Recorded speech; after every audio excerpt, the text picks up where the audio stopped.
interest has been piqued by the things that I've been sharing on social media, and obviously seeing the last conversation, the video part of it.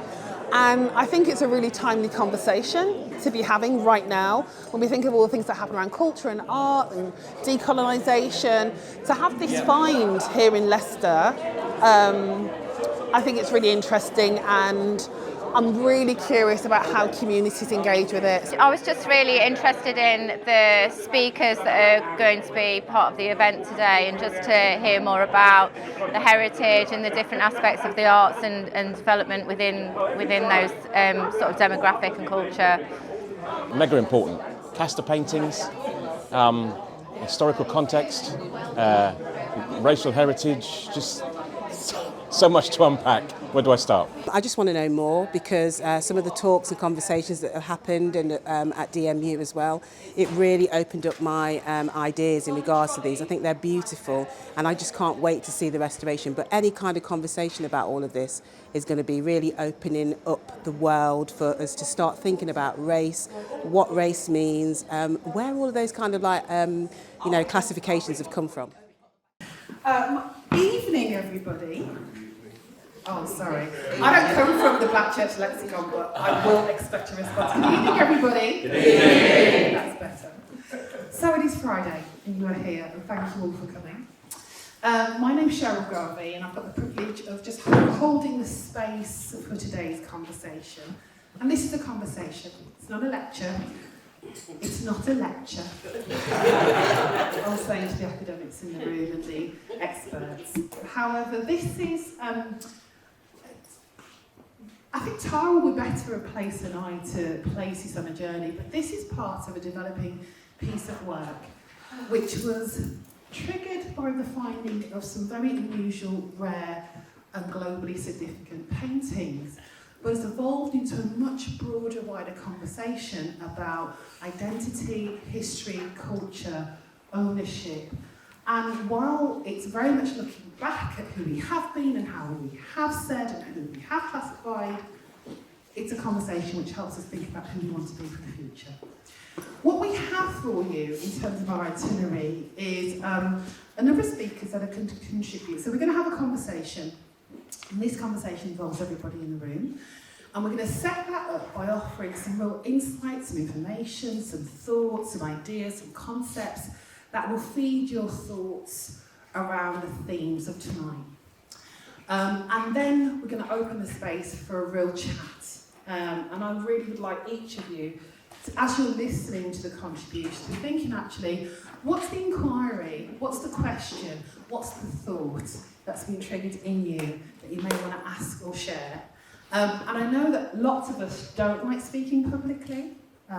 Not myself, of course. But I'm sure if you've got a question, there's probably somebody in the room that would really value it. So let's use space smartly and wisely. And it is a Friday, so let's see if we can have some fun and enjoyment while we're doing it. Is that okay? Excellent. We're going to keep going till past. And then we will break for a little bit more networking, and I'm going to really do my best to bring this in on time.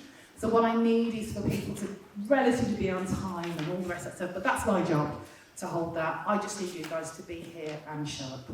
So we have a number of contributors that are going to help set up this conversation we're going to have. And the first speaker is Tara Monroe. Most of you in the room will have either heard of her or have the privilege of working with her and connecting to her.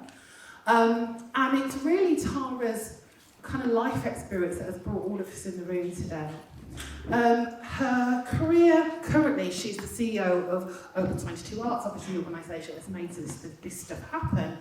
But she, like so many people who work on arts and creativity, bring a whole wealth of other experiences of event management and museum creation. And she's one of those people that regularly diminish her contribution. So if you would just, in the very traditional way, put your hands together, welcome Tara to kick us off in conversation.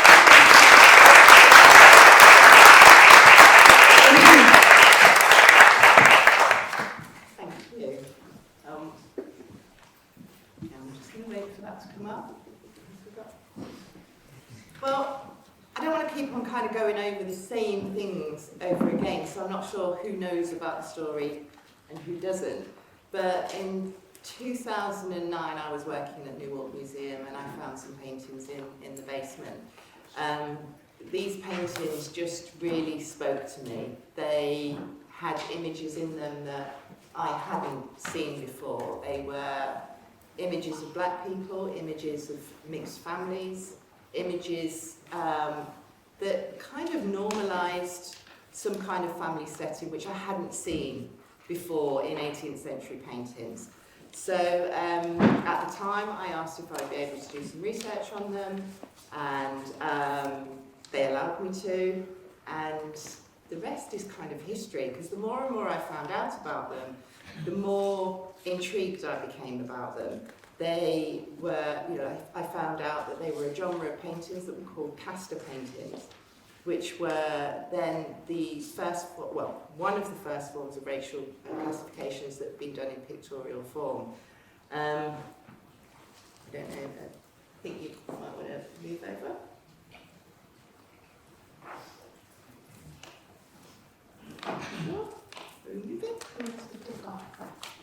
Oh, sorry. It was me.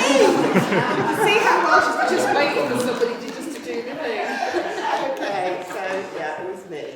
So yeah, the more I found out about them, they held images which identified with racial identities, diverse families, and representation.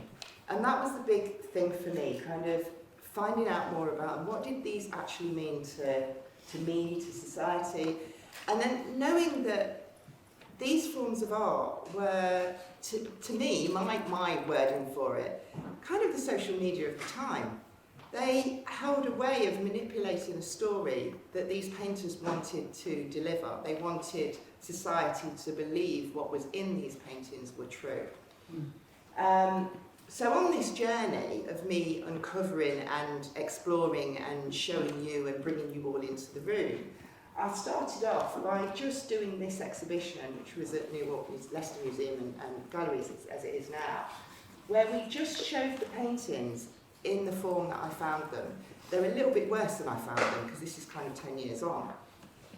And I wanted people to just kind of happen on them the way I did, and then give a response to them, and kind of write down what they felt, because I needed to know that it wasn't just me that felt like this when I saw them. I needed to know, how did everybody else feel when they looked at these paintings? Did they connect with them in the same way I did? So, entwined history. So we brought in other people into this conversation. We're also doing a documentary about this journey and how we kind of develop the narratives around here. We have are you keeping your head down there? Michael O'Dara, who is a name in himself that is part of the documentary that we've been taking part on. So the more we also did, the first one we did was on racial and social science. And it was a symposium that we did at Leicester University, and we brought in Sabagladas and Angela terrible with pronunciation, Saini. And we wanted to kind of look at it. These are kind of a human taxonomy. These are classifications people put into positions. They show hierarchies, they show stereotypes, they show superiorities. And we wanted to kind of analyse that and work out how other people felt about that. So that was really interesting. We then did the cast and classification, where we brought over the experts that have looked into the cast paintings for many years. And also I brought Michael as well into that conversation, because I wanted a British expert as well, to kind of see how that had been dealing with 18th century paintings and actually understand what they meant to them. And within doing that, I wanted to show that depending on your lived experiences, depending on who you are, depending on kind of your interests, how you can look at the same object and see something totally different in it. And it was very, very interesting that they all they'd all kind of touched on the elements that these paintings had something to do with race and identity, but because it wasn't a main interest to them, they'd not kind of delved in it much further than just, okay, there is that element to it, which was quite interesting to me in itself. To then come, so this was us going through that, and they were the guests that we had there, and got your face there as well. So then we've come to this subject, which is art and social. So what the questions that I'm asking here is, when we're looking at paintings from the past, paintings, objects, anything that's held in the museums, is it enough to just say this was painted by on this date using this material? Is it just enough to bring it out because it was painted by a black person and say you've ticked that box, you're now decolonising an object, you're now decolonising a collection? Or do we actually have to look at the social elements within those paintings? Why did that painter make that? Why did they paint it? Why was they dabbling in that subject? What was happening in society at the point that they decided to paint it, and what was the message that they were trying to talk about?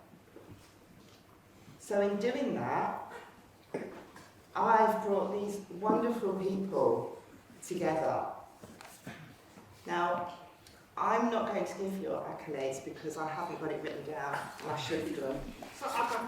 You've got them. And I will do it as I'm introducing. But I've brought them together for very different reasons. Carmen is a specialist on black people within Spanish 18th century paintings.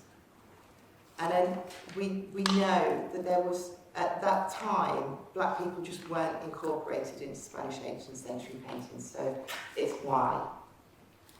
I have Robert, should I show you your full name? Or should I, That's fine, that's good. The ideals of the theology within black identity, because these paintings were actually made by the Viceroy to give to the King of Spain. So I wanted to bring those links together. And then we have Angelina, who does a lot about enslavement within black history. And these paintings, that's the root of these paintings. That's the root of the message in these paintings. That was why they was being, it's an element. So I won't kind of give it too much away. So just like you to really kind of listen to their thoughts, understand where they're coming from and the ideals that they give you. And then after that, I want you all to join in on and hopefully we have a great discussion about how you feel, and then we'll kind of, you can answer the question for yourselves. Thank you. Fantastic. All right, thanks. So let's get into it. Our first speaker is Carmen, and I'm going to butcher your surname now, Franquia. There you go, got it eventually. And you've already sort of talked about your specialism. You've actually written a really interesting book, and it's called Black But Human. That was in 2019. And I suppose it brings together a lot of the work that Carmen has been doing. Brings together a lot of the work that Carmen's been doing around connecting that relationship between art around that very specific time, you talk about the Habsburg era, or dynasty, and slavery. I think your book is one of the first of its kind. So really you have an opportunity to just give us a bit of education, inform us, and pique our interest in some of the things you think would be useful for us to think about and know in relation to the paintings that we're discussing this evening. So, Carmen, you have the floor. Okay. So, thank you very much for the introduction and the invitation to come here to share my stuff. Well, I am a person who takes images very seriously because I consider them documents. They are not reflections of reality, but they are documents. They construct knowledge, they transmit knowledge, they change society, and society produces these images, and the images can actually subvert the status quo or can collude with the status quo. So this is my principle. I mean, because an image is never neutral, as Tara was saying, it's never neutral. I mean, when I first saw this paint, not these particular paintings, other series of casta paintings, I immediately asked myself, what is the ideology behind these paintings? How is it possible that these paintings came to existence? What are the factors in society that contributed to the emergence of such a picture, the emergence of these things? So I started doing research about the representation of black people in Spain, as Charles just said, and then I realized that there were not many paintings not many paintings actually depict the African descendant people. So, and there are things here. Tara explained extremely well what these paintings are about. I don't need to repeat that, but what I am going to say today is to give you the background of how the things that Tara defined came around, right? We have to understand that the Spanish conquistadors and the Spanish colonizers had a mind, a specific mind when they got to Mexico and they discover us. I discover us like this, okay? So they have already the experience of racism, in few words, okay? They were Spanish society or the Spanish Empire, or let's say better, the Iberian Empire, which is Portugal and Spain together, because they were united, right? So they were the mightiest empire in the Western world from the 15th century until the end of the 17th century, right? So by the time, following the discoveries, the transatlantic slave trade emerged, but emerged on top of coexisting with another slave trade, which was the Mediterranean slave trade. So in Spain, before they discover Mexico or New Spain, in Spain they already have the experience of having black and white enslaved. White enslaved from East Europe, North Africa, and black slaves from North Africa and the whole of Africa, right? So Spain always have African people in the soil, Spain and Portugal, so that is not an issue. So before the making of the casta paintings, societies, the Iberian society was divided in religion, religious lines. Following the principle of the purity of blood. This is very important to understand. Purity of blood is a kind of eugenics, really. So purity of blood was this. It was actually legalized in the middle of the 16th century by the king and the pope. But the purity of life means that some individuals of communities were called old Christians and the rest were called new Christians. The old Christians believed that they were pure of blood, because to be pure of faith was to be pure of blood. It's a bit difficult to grasp this concept, but you have to understand that those who consider themselves pure of blood are those who have no Muslim blood and no Jewish blood. Okay? So because they were considered new Christians, Jewish and Muslim people left, obviously, Spain, but then there were the converted Jewish population and the converted Muslim population, okay, called Moriscos and Conversos, respectively. These people were monitored. The Christians with Jewish and Muslim blood, these were the target of the Inquisition, not the Jewish people or the Muslim people who never converted to Christianity. So it was absolute paramount, the monitoring of the honesty of the faith of Muslims and Jews. So this is the background they have, the Spaniards, before they met the indigenous people, the Native Americans in Mexico, right? So society was divided in all Christians who claim not to have any blood, any stained blood.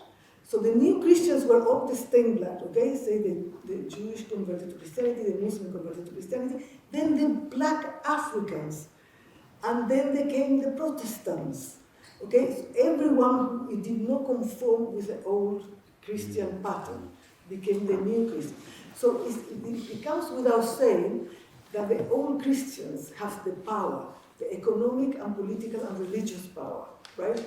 And the new Christians have no power of anything. They couldn't reach university, they couldn't study for a profession if they weren't pure of blood. Because you have to produce a document that says, I am pure of blood.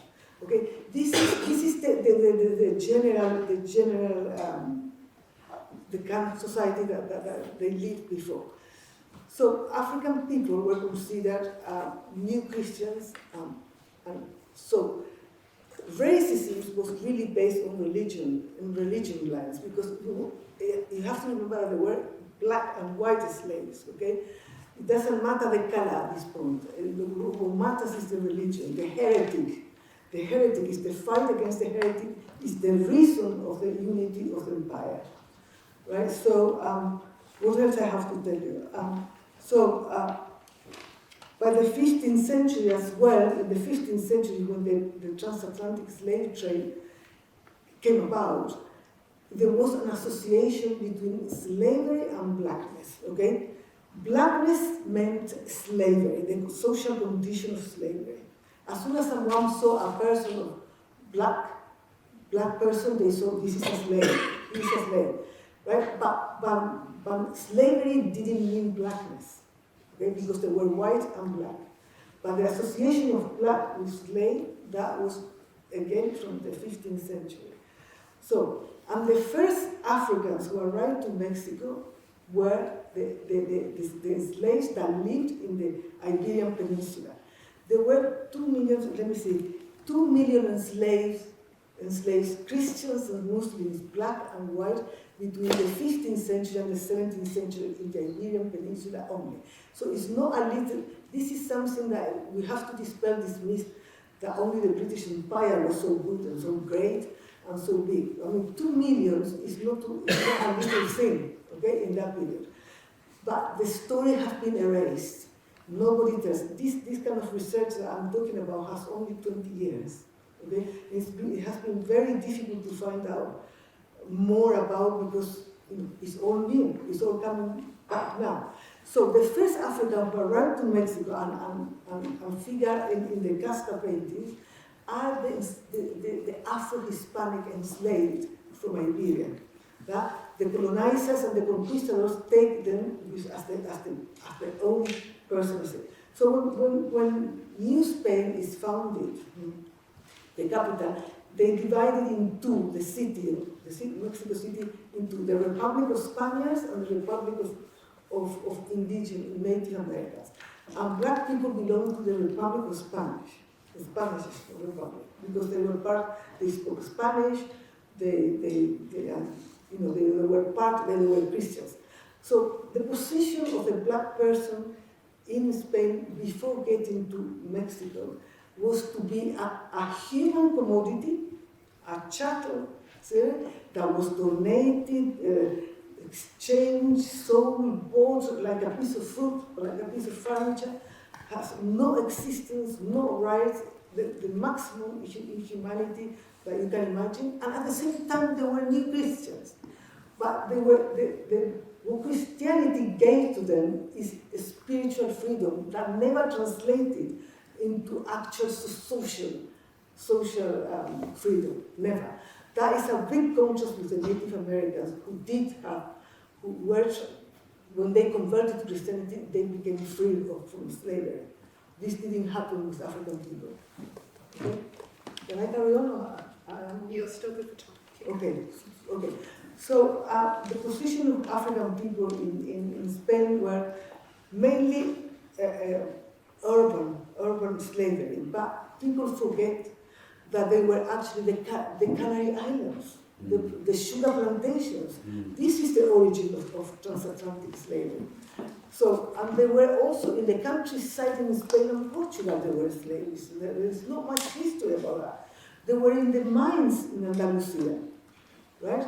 So in the middle of all these terrible conditions, there were few exceptions. We say exception because there is not enough research. Because I am absolutely adamant and believe that if we have more research into these issues, we are going to find more exceptions.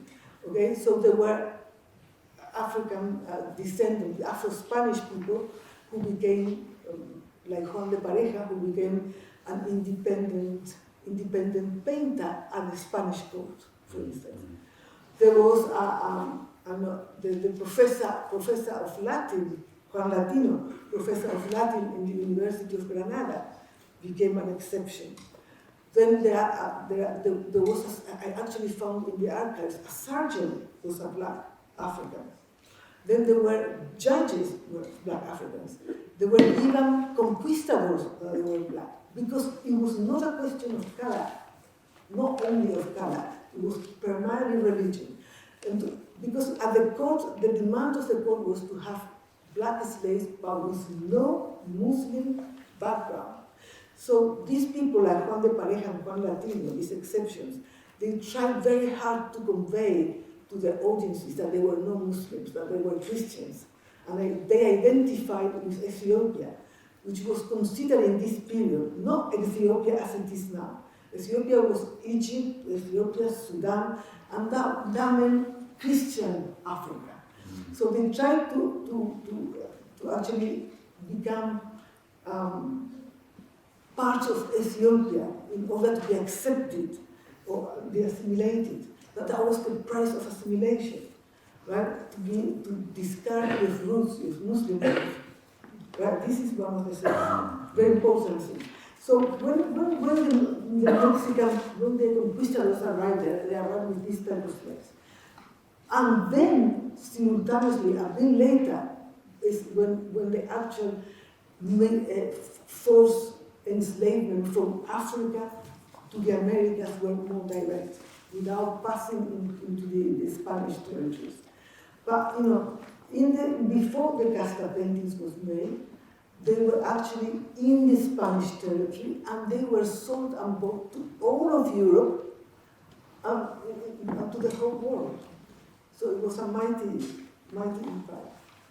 Okay, thank you. I'm going to give you 3 minutes, and you can, if you've any last points you want to share to the audience before we move on. Okay. Because I've been enthralled by what you've been saying. Okay, let me see. There is something that I yes, one thing. The people who were called all Christians were defined as honest and clean. And the people that were new Christians were a threat to the Catholic Church, and they were enemies of the Catholic Church, and they were dishonest. And this is the point. They always mistrust black and white people with origins, Jewish or Muslim, because they were dishonest by nature. Thank you. Thank you very much. I feel like I need to take a breath and I was speaking. Just to sort of, in some way, so just in terms of some way, trying to, I don't know, just time frame that. You started off setting a time frame context, and one of the things I've really understood about trying to just put it into my own lay head, I need the numbers and I need the centuries, and it helps. But then that really powerful link with Christianity, and it's interesting that there's some really contemporary conversations about faith and the contemporary Christian church and their relationship with the transatlantic slave trade, but what they're also saying is this is broader. And the other element, I think, of the conversation that we have here in the UK, particularly from I'm going to use the term black to talk particularly about black Caribbean experiences, is we don't always bring in the Latin element, the Mexico, the Spain, the Portuguese, and in some ways Britain kind of learnt its trade through the work that was done over those initial centuries. And I think it really starts to expand how we have tried to simplify our understanding of slavery and our history. But what it really compounds is the way in which identities are demonised. And you can kind of go back to, we're talking centuries, and find exactly the sorts of things that were said about people that were considered other than different still perpetuate in contemporary narratives. So I just have found that fascinating and really useful. If you have a burning question, I can take one, but you might be just reflecting on that. Anybody got a burning question? Go on then, I'll take one burning question. This burning question is, when did then racial identity enter the equation of segregation? So the question was, so when did racial identity enter the equation of classification, segregation? Well, it depends where, yeah? In Spain, I consider the fact of the beauty of black already a racist statement, right? So you have to go back to the medieval times then. Legalized from the middle of the 16th century. So we're talking really early. Really early. Very early. So, I'm going to introduce our next speaker, and you've been beautifully set up with a whole range of themes. Dr. Robert Beckford is somebody who I've kind of known on the scene in terms of conversation around race and identity, but his real theme of work has been around theology and looking at black experience, both here in the UK and globally. Currently, I was looking at a list of all the things that he does, and he was telling me all about it. And let me just tell you, if people were just rewarded on productivity, you'd win all the awards. In addition to holding his role at the University of Winchester, and he's the director of the Institute of Climate and Social Justice. And I just think just the fact we're now bringing together those two conversations says something about how we feel we need to fix the world. So I think it's really helpful to see that there. He's also Professor of Theology at Queen's Ecumenical Foundation in Birmingham. That's a space of thinking, practice, exploration for people who are involved in primarily Christian theology. You're Professor of Theology in the Department of Theology and Religious Studies at the University of Amsterdam. He also does different types of global work. So he's telling us about the work he's been doing with the Jamaican government for 10 years now around reparations. People think that reparations is just a kind of a little thing that people say. Let me reassure you, there is lots of very solid, concrete and framed work happening right now about what we and others need to be doing about that, and Robert alongside colleagues is part of that narrative. You may also have seen him in lots of his media contributions, and I think that's something I feel that people who work in the academy need to really utilise. So he's got a number of programmes that have been on Radio 4, he's commissioned and led on a number of documentaries that have been on the BBC, and he's a scholar specialist in the intersectionality of theology, race, class and black religions of the Black Atlantic. I'm not going to say any more about it because he has a lot that he can offer and support our conversations. So pin back your goals. You're going to hear some truths and drop some bombs. Dr. Robert Beckford. Thank you for that wonderful introduction. Thank you. Before I get started, first of all, let me just big up Tara for the work that she's been doing, because it's so important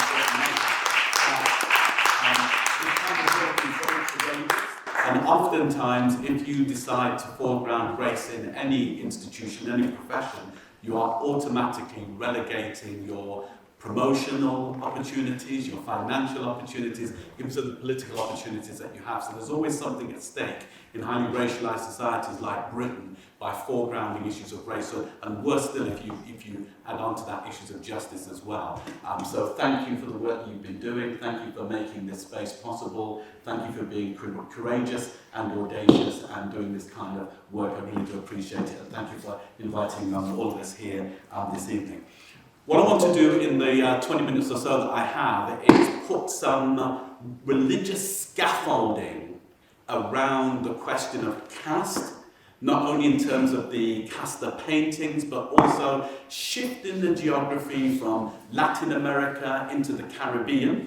And the reason why I want to do that is twofold. Firstly, because I want to suggest that we can't really talk about these images without foregrounding religion, because religion, Christian religion, was the dominant ideology, and they are inside of this ideology. And furthermore, shifting the geography allows us to look at how the idea of gradation becomes less important, and we move instead into an area of binary opposition between black and white, and how Christian religion is very much a part of that process. Okay, so those kind of are the three things I want to do within this presentation. So the scaffolding is actually fivefold. The fivefold scaffolding, first of all, and I'm just gonna go through these and talk through them. You can have the slides afterwards, so don't worry, you don't have to make notes, or it's fine. First thing I want to say is that the cast paintings are inside of religion. I want to just use some images to show that you can't talk about them without religion, because they're inside of religious discourse.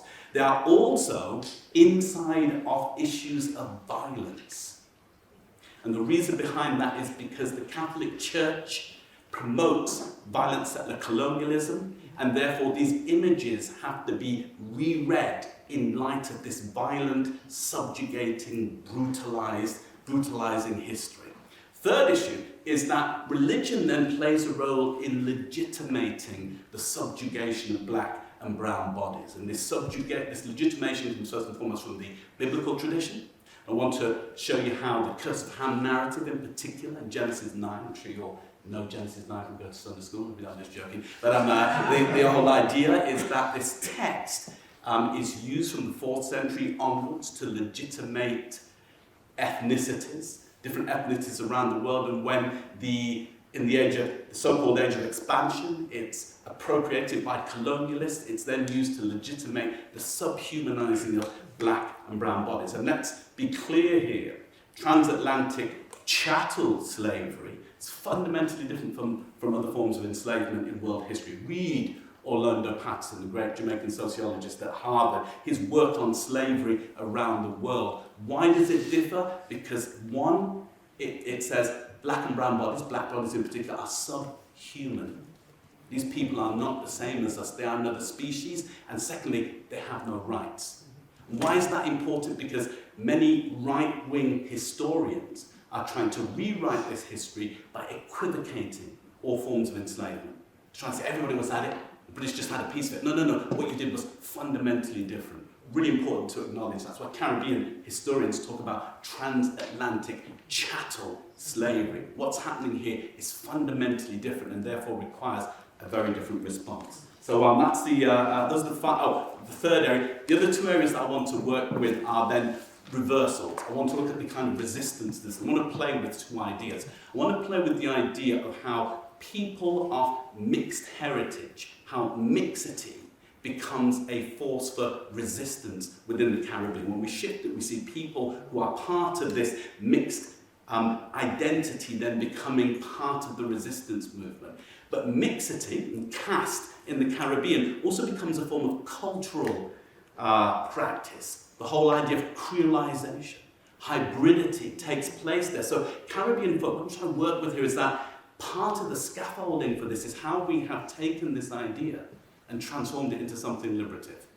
Okay, that's part of the story as well. So I want to look at how that works in terms of identity, and then also how it works in terms of religious practice as well. There are theologians today who take the idea of mixity and turn it into a lens for reading the Judeo-Christian traditions. You see, there's the oppression, but there's always the liberation, you see, because, if you go to the church, church tradition, black church tradition, we have a part of it's all about, there's the tragedy of Good Friday, but there's also the celebration of the resurrection on Easter Monday or on Easter Sunday, depending on your tradition. Okay, so let's get into this then. So that's the introduction. First thing is, look, these images are inside of religion. Take, for example, the Virgin of Guadalupe, where the caste imagery are all under the power of the Church of God. It's the Virgin Mary who's at the top. We can read this in a multiplicity of ways. The semiotics of this are quite complex. We could read it as saying that the Virgin and God is somehow part of the caste, part of the continuity. But I don't think that's what it's saying here. I think what the artist is attempting to say is that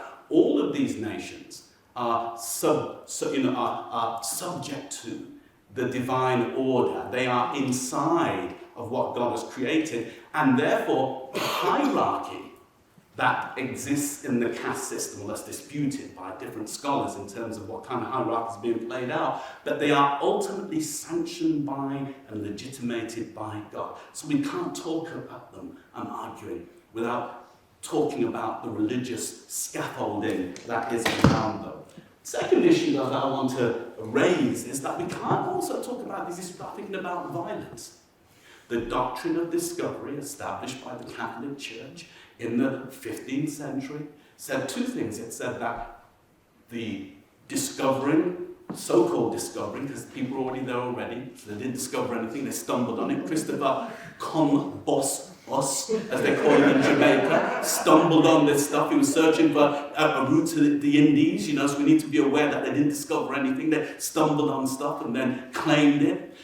It said that these lands were void, therefore they could claim it, and therefore, in addition to that, the people who were there were not fully human. So therefore, their task was to civilize them and Christianize them. And we know that what Christopher Columbus does in his first two tours is commit acts of genocide. When he returns after the first voyage, he finds that there's been an uprising by the king in what becomes Haiti and the Dominican Republic. San Domingo, they said, this is wrong, we don't want you to take our gold. What did they do? They go in and slaughter the people, ship many of them off back to Spain, and people who can't find enough gold cut off their arms and their legs. So we can't talk about this stuff without thinking about violent settler colonialism. Not only do you take what these people have, you brutalize them. And thinking about how that brutality works its way through this imagery and the ideas behind this imagery. Because ultimately, colonization is about extraction of resource, including the physical resource of people. So we really need to think about how that may be played out here. I'm a Jamaican heritage, and Jamaicans invented a word to describe this process. There's no African root to the word. It's a neologism created in the context of colonialism, the word nyam. My dad used to use it against us. Hey, we want to put the nyam out, the food in the house. What's this word nyam? And it was the anthropologist, Mimi Shada, conducts research on this and says, no, there's a way in which enslaved people described what was happening to them. A complete and utter devouring of their selves. Yamming them out. Haitians made it much more complex. The whole notion of the zombie, there are no such things as a zombie. The first zombie, Hollywood zombie, the first zombies were enslaved people. What does it mean to be enslaved? A mindless body, a drone-like existence where you are being bled dry. This stuff is violence. This stuff is brutal. And any attempt by writers to say otherwise is missing the mark. What the problem with Andrew Levy's work on slavery in the Caribbean romanticizes this brutality. I'm using my talk for a living, so I need to be quick on this. I once pitched a program once with Lenny Henry to tell the story of slavery, because I thought if I try and pitch it, it's going to be too hardcore, so we'll soften it up with another Brummie with Lenny, we'll try and make it work that way. And when we just wanted to, it's called 5 Years a Slave. We're just going to look at the first 5 years of breaking in Gola warriors from West Africa. How do you take these men who are skilled in killing other people and in 5 years turn them into compliant, drone-like people? You brutalize them. We wanted to look at the kind of brutal activity that took place and its implications for today. I thought with Lenny doing the funny stuff, me doing the straight stuff, we got to the point where the BBC said to us, it's too brutal. We said, but this is the history. It's too brutal for the British public. But this is what they did. So we need to recognise that the violence is always in the background in terms of these images. Okay, so how do you justify this kind of brutalisation? You go to the biblical text and you look for texts that will legitimate and sanction the brutalisation of these black bodies. From the 4th century onwards, according to David Goldenberg, the church engages in an interpretation of Genesis 9, which is part ancient ethnography, attempting to work out why there are these different people around the world, you know, they read it that way. But then after the 4th century, both firstly in terms of Jewish texts, later in the 10th century in terms of Islamic texts, the curse of Ham narrative is corrupted through misreading of the word, what it means to talk about what the word Ham means, to legitimate the subordination of black and brown bodies. Movement to the Protestant beyond the Catholic. Well, it involves the Catholics, but more so the Protestants. Now, part of my work, I work with a multiplicity of texts, written text, film text, audio text, musical text. There's a film that I'm promoting at the moment that I made for the American college market primarily, because they pay for films, you see. The British universities are a bit cheap, you know what I mean? Make films with the Americans. And what's the license? You know, 20 grand, thank you, we'll buy it, you know, so on that. I made this on behalf of a charity that's working in the field of racialized oppression in the colonial period and religious aspect to it. The film is called After the Flood. In the film, we have the world expert on the curse of Ham talking about the misinterpretation. And I'm just going to show you a clip from this. This is David Goldenberg talking about the misinterpretation of the curse of Ham. So hopefully I don't have to press it again. Do I just press play or will it play? There we go. Ham was the father of Canaan. These three were the sons of Noah, and from these the whole of earth was peopled. Noah, a man of the soil, was the first to plant a vineyard. He drank some wine and became drunk, and he lay uncovered in his tent. And Ham, the father of Canaan, saw the nakedness of his father and told his 2 brothers outside. Then Shem and Japheth took a garment, laid it across their shoulders, and walked backwards, covering the nakedness of their father. The faces were turned away, and they didn't see their father's nakedness. When Noah awoke from his wine and knew what his youngest son had done to him, he said, "Cursed be Canaan. Lowest of slaves he shall be to his brothers."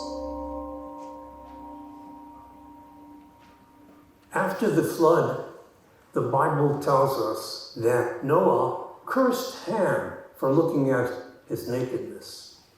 And the curse was, "May your son, Canaan, be a slave of slaves." In other words, an eternal slave.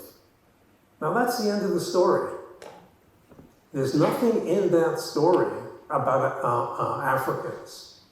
However, that story was interpreted to mean that Noah cursed all black Africans with eternal slavery. And that is the curse of Ham. So the question is, how did blackness get into the story? And the answer is through the name Ham. It was understood that Ham is related to the Semitic words that mean black or dark or even hot. And therefore, Ham was understood to refer to the black African. The idea that the biblical story of the curse of Ham referred to black Africans was the single most important proof used for the enslavement of blacks. Not only in antebellum America, primarily in antebellum America, but throughout the world. Throughout Europe, you find this over and over again. I've traced this reference to the curse of Ham as support for black slavery as late as in 1966 in a popular Bible commentary. Or even go even further. Just a few years ago, the Southern Baptist Convention issued a resolution renouncing the curse of Ham. In recent times, only in the last 30 years or so, scholars have shown that that word Ham, the Hebrew word Ham, is not, I repeat, is not related to to blackness or darkness or even to heat.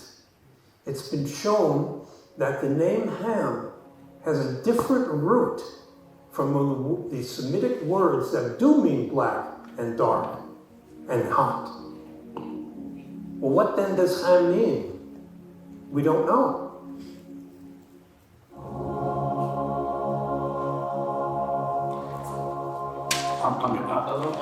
That's good enough. Moving on. So you legitimate it by corrupting the text and then using that corrupt, dishonest interpretation to subjugate, brutalize, dehumanize one part of God's creation. But that isn't enough. The church not only then legitimates it, but it also then develops a theory around this discovery of different people and the place of blackness within it. And I would argue, as we do in the film, that whiteness is then created as part of this caste system. And whiteness, as we know, is not about the epidermis. It's about structures. It's about social location. It's about how you are within the world.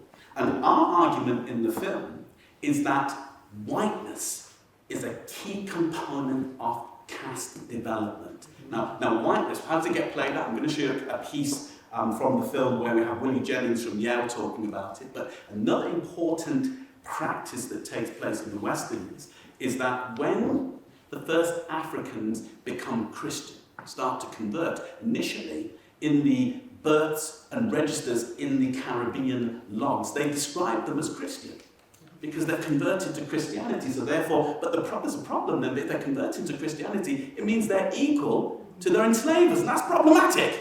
That can't work out. Curse of Ham has to come in here and say, no, these people we can't do that. So instead, they start to describe the Africans who convert not as Christian, but as black. And the Christians who are born and baptized as white. So the church itself plays an instrumental role in creating this division, but also then creating what we understand today in sociological thought since Richard Dyer's work in the 1990s, since Du Bois's work in the 1920s, because Du Bois raises this question in North America much earlier, the question of whiteness. Let me just show you Willie Jennings talking about how this gets created within this context. Hopefully. The modern racial vision that most people work with resulted from a perfect storm. It had several really crucial factors. The first element were Christians in the old world of what we would now call Europe. They understood themselves to be the people of God who replaced Israel as the people of God. That God had chosen Israel, then because of Israel's quote-unquote rejection of Jesus Christ the Messiah, God rejected them in this way of thinking. And when God rejected Israel, God turned to those who had accepted Jesus Christ, thus the church. And the church became the people of God. Now, why this is so important is because with that idea of replacing Israel, they saw themselves at the very center of God's activity in the world. So when we come to what many historians have called the age of discovery, which we always have to be careful with that statement, because the indigenous and native peoples around the world, they don't see themselves as ever having been discovered. But let's just use that language. When they came to the new worlds of what we would call the Americas, Pacific Islands, China, or the sub-Saharan parts of Africa, one, they were coming there because out of the providence of God, the plan of God, God wanted them there. And because God brought them there, something else was going to result.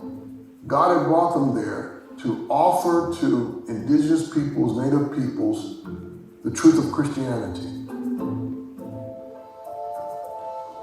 But now that truth of Christianity was not just a set of ideas. God was also giving them responsibility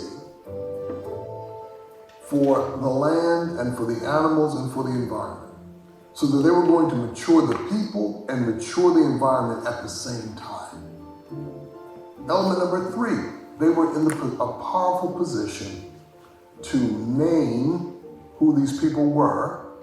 So the naming of them has to do with the way they described who they were and described themselves in relationship to who they were. And in that scale of existence, whiteness stands at one end as the kind of highest end of human maturity, productivity, and transformation. People being aligned not only with what God wants, but with who they should actually be as fully developed human beings. And at the other end stands blackness, or the African, at the very opposite of that level of maturity. And all people can be plotted somewhere along the line. So some people were closer to the Europeans, some people were closer to the Africans. But now let's add that fourth element, that is the claiming. The claiming had to do with taking command and taking control of the land, of the animals, of the natural resources, and the people, and bringing them to productive use. Now, why is this so important? Because it's out of these four elements that the idea of whiteness comes to be. And whiteness is not just an idea about skin color. Whiteness is a way of being in the world and a way of seeing the world at the same time. And whiteness happens because one has the power to order a world by that way of seeing and that way of being. Okay, so the critical question then is, what did African people do with this? Because often we forget that they had agency. Read Vincent Brown's book on the Taki Rebellion of the 1760s and how Africans developed multiple forms of resistances, including the way in which they appropriated the cultures and the ideas of their oppressors. And one thing that they did was creolize identities, creolize cultures, creolize the political world in which they live. And I want to work with two additional forms of scaffolding around the cast then. This idea of resistance and re-existence in a world that is therefore both binary but having these different gradations. What do you do with this stuff? How do you rework it so it becomes a resource for transformation? And two things kind of strike me about the Caribbean context. I want to work with Christians quickly is how then people who are part of the mixed class become part of the resistance. Now we know across the Americas there were Africans, a very small percentage of Africans who became slave owners, partly because it was one way in which you showed that you were free. You were owning other slaves, so nobody would come and take you away in the night because they could see that you were a slave owner. There were people of the mixed class within the West Indies who were closely allied to the ruling elite. There were others who were not. Many who were treated as equally badly as enslaved African slave masters who had brown children and black enslaved people would send them both out to the fields and work them as property, as subhuman. So it's a complex picture. But we do have this amazing moment in history, in Jamaican history in particular. I'm not trying to homogenize or Caribbean history with Jamaican history, just using an example here of how a person from the mixed class then becomes part of the resistance movement. If you know Jamaican history, Morant Bay Rebellion 1865 is when the Christian leader Paul Bogle, national hero of Jamaica, Baptist leader, leads a rebellion against the British. Called it a rebellion. Jamaicans call it a rebellion. When you read the date, it's more like a little riot. But you know, Jamaicans like the larger, rebellion. I say. So this rebellion takes place, and intriguingly, before Guantanamo Bay, the British set up this military court, try them, convict them, hang them, and William George Gordon, a person from the mixed class, is therefore venerated in Caribbean history as a consequence. I think there's something happening here in terms of mixity being used as a form of resistance, just part of the scaffolding. So other examples, we could use Bob Marley as an example in the present. But there's also then this idea of mixity being a form of double consciousness. What Du Bois says is that, Du Bois is working with souls of black folk. Du Bois argues that if you are therefore an African in the diaspora, you live in these two worlds. The world of Europe, the world of Africa. And he says this tension isn't something problematic, it's a gift. He calls it the gift of second sight because you've always got the capacity to be inside and outside of a situation. Musicologists have shown us how black music in the Northern Hemisphere works with this tradition. That's what makes it so distinctive, makes it so brilliant. This capacity to mix and merge, what Dick Hebditch would call in the 1970s, the cut and mix of black music tradition. So again, you see, this world that's created with these binaries and these categories, we turn it into something quite dynamic. This idea, this gift of second sight. How's it played out in terms of theological ideas? And I want to end with this, is, well, Now, theologians are using the idea of mixity as a way of rethinking the whole of the Bible story itself. Brian Banton, for example, argues that the incarnation, the mixture of the divine and the human, is about mixity. It builds a whole theological system around this, a whole hermeneutic, a way of interpreting the biblical text, which says actually mixity, which emerges out of this world, should be the normative gaze on the text, the normative gaze on human life. So what do we end up with in, what's it mean in terms of the contemporary church? And I'm rushing through so I can finish on time. Well, I think, look, all of this stuff doesn't necessarily mean that we don't have issues that are still negative issues that emerge from this history. There still is the question of colorism in contemporary society, in black life in particular. Less of an issue within the black church tradition, I would argue, but it's still very much part and parcel of contemporary life. And therefore, we still have to address it, despite its legacy amongst us. Just want to make sure I finish on time.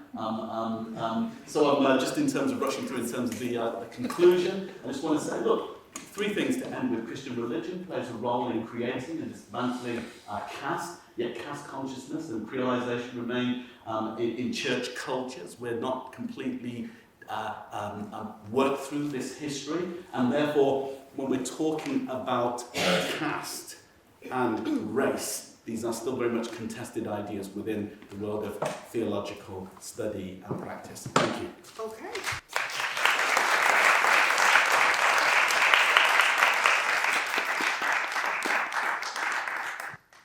I can see that I'm going to take one burning question because I think, I might take 2, but you need to be really succinct because I want to then bring in our final speaker to round us off, and then we can really get into it. But I will come to you first, sir.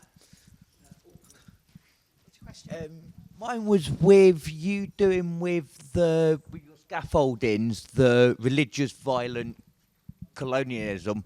Would you say the Catholic Church developed that during the Crusades? Because that was the other and race and the barbarity of the people in the Holy Land, as they called it, and then they took that blueprint and just repeated. Fantastic. I think you're completely right. There's a prehistory to this, and one can even look at the Hebrew Bible itself and look at how there's an image of a vengeful God. I mean, it gets corrected to a degree in the Christian scriptures, but yes, there's a history of violence and the God of violence bound up with these narratives. Yes. So you say go back to that 10th century blueprint at the start of the Crusades? I think you could go back even further to in terms of the Hebrew Bible itself and the way in which violence is played out, but it's much more complex, much more nuanced in that there isn't the same the other variables at work, and we can talk about them maybe another time. Cool, thank you very much. One more question, sir. Quick. Do you know Curtis Mayfield's We People Who Are Darker Than Blue? Right, okay, so he explained to me many years ago about the whole concept of being the darker you were, the further from the house you worked. So the light-skinned people worked in the house, and of course the dark-skinned people toiled in the fields for 24 hours. The thing I wanted to ask you was, why is this such a colorism obviously still comes through? I've lived in the South.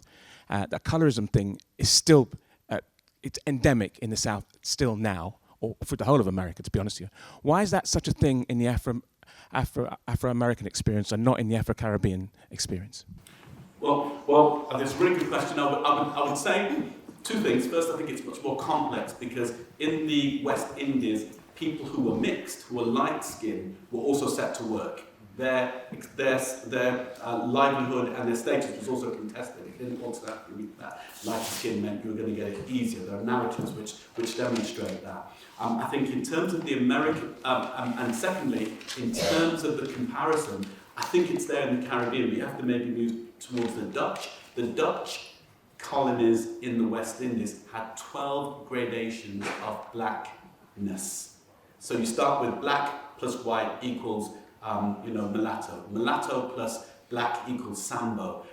Sambo plus, and the list goes on, quadroon, odd, so you get to 12 different gradations. So it exists within the West Indies, but within the wider ecology of colonization as well. The difference, I suppose, is that The narratives that speak against it in the 70s and 80s in the West Indies, black nationalism, Pan-Africanism, the whole idea of, it's where you're from rather than where you're at is important, disrupt that to a degree. And then having black leadership in the 80s and the 90s in the West Indies disrupts that to a degree.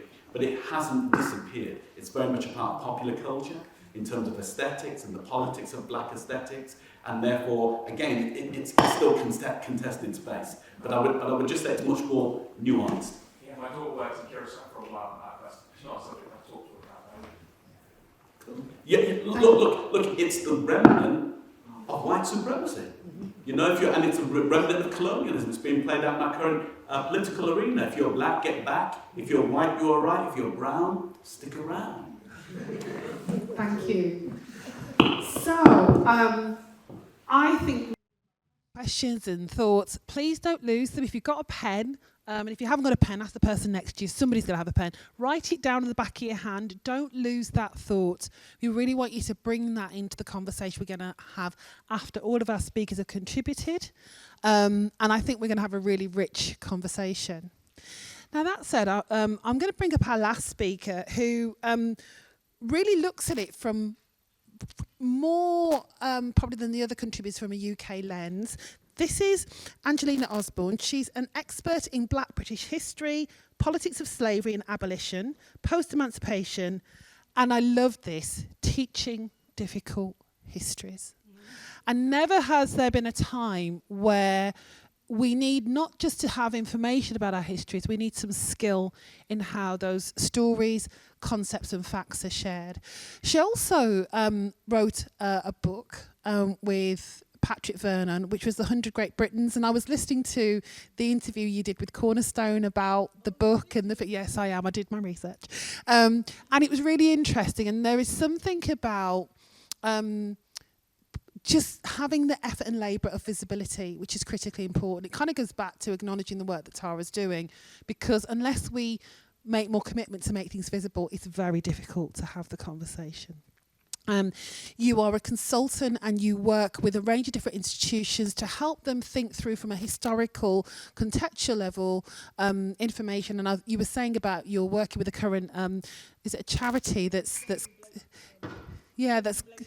Quinton Blake, then they've got a building and they're really interested in its heritage. So she's spending hours and hours in the British Library delving through things. But she has a lot of perspectives to share and an opinion around how this lands in our contemporary space. So Angelina, take the floor. Thank you, Cheryl, and I'd like to thank Tara for inviting me to come to speak here this evening. And I feel really honored to be sharing a panel space with Professor Beckford and Professor Carmen.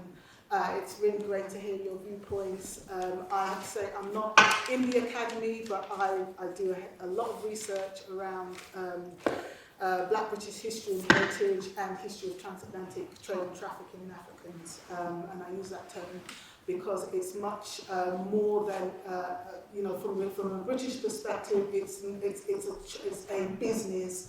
To African people, it was the destruction of their possibilities, of their heritage and of their lives. So it's a trafficking in my particular perspective.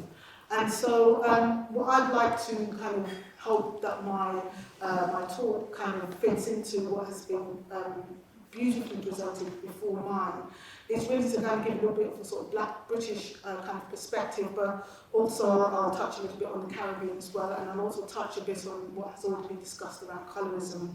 I want to be a bit speculative if I can in the beginning. We've talked a lot today about sort of colonial violence. And I want to think about how is that kind of transmuted? How is that? What are the inheritors of colonial violence? What are the inheritors of white supremacy? And how does it manifest and represent itself in today's contemporary society? And so I was thinking about really Tara's work as a curator at Leicester Museum and Art Gallery, and finding these paintings that had been abandoned. Basically, they had been earmarked for destruction.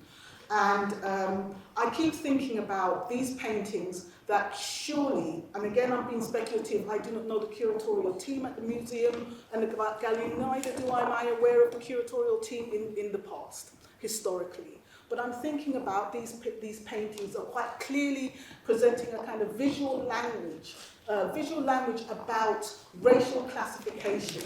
And certainly over the years, people, the curators, the art historians that work in the museum over the centuries, I understand that these were acquired, I think, in the mid-19th century, that they must have looked at these paintings and somebody made a decision. People who have the cultural power made a decision that these paintings may well be just a bit too hot, a bit too embarrassing. There's something that has to be explained. There's something that has to be interrogated about these paintings. Why are they here? Why are they showing people that over time they are trying to do racial dilution, to change the black into white, okay? Because it's been determined historically that black as an identity is totally unacceptable, as it's been beautifully explained by my two previous speakers, that black is subhuman, it's something that is not to be desired. And even I understand that Tara said that these paintings were sent to the King of Spain, he didn't want them. Yeah, he sent them back. He said, you know, this is not something that we want to even be discussing or even countenancing. This idea of racial dilution. You know, he wasn't really particularly keen on this kind of idea. So these paintings, they're staying in the basement. They're using them to be for conservation, how to learn how to conserve or conserve paintings. But somebody's made that decision that they're not going to be displayed. And so my thinking is really about spaces such as museums and libraries and archives, and what they have the power or the decision making to display, and what they decide shouldn't be displayed.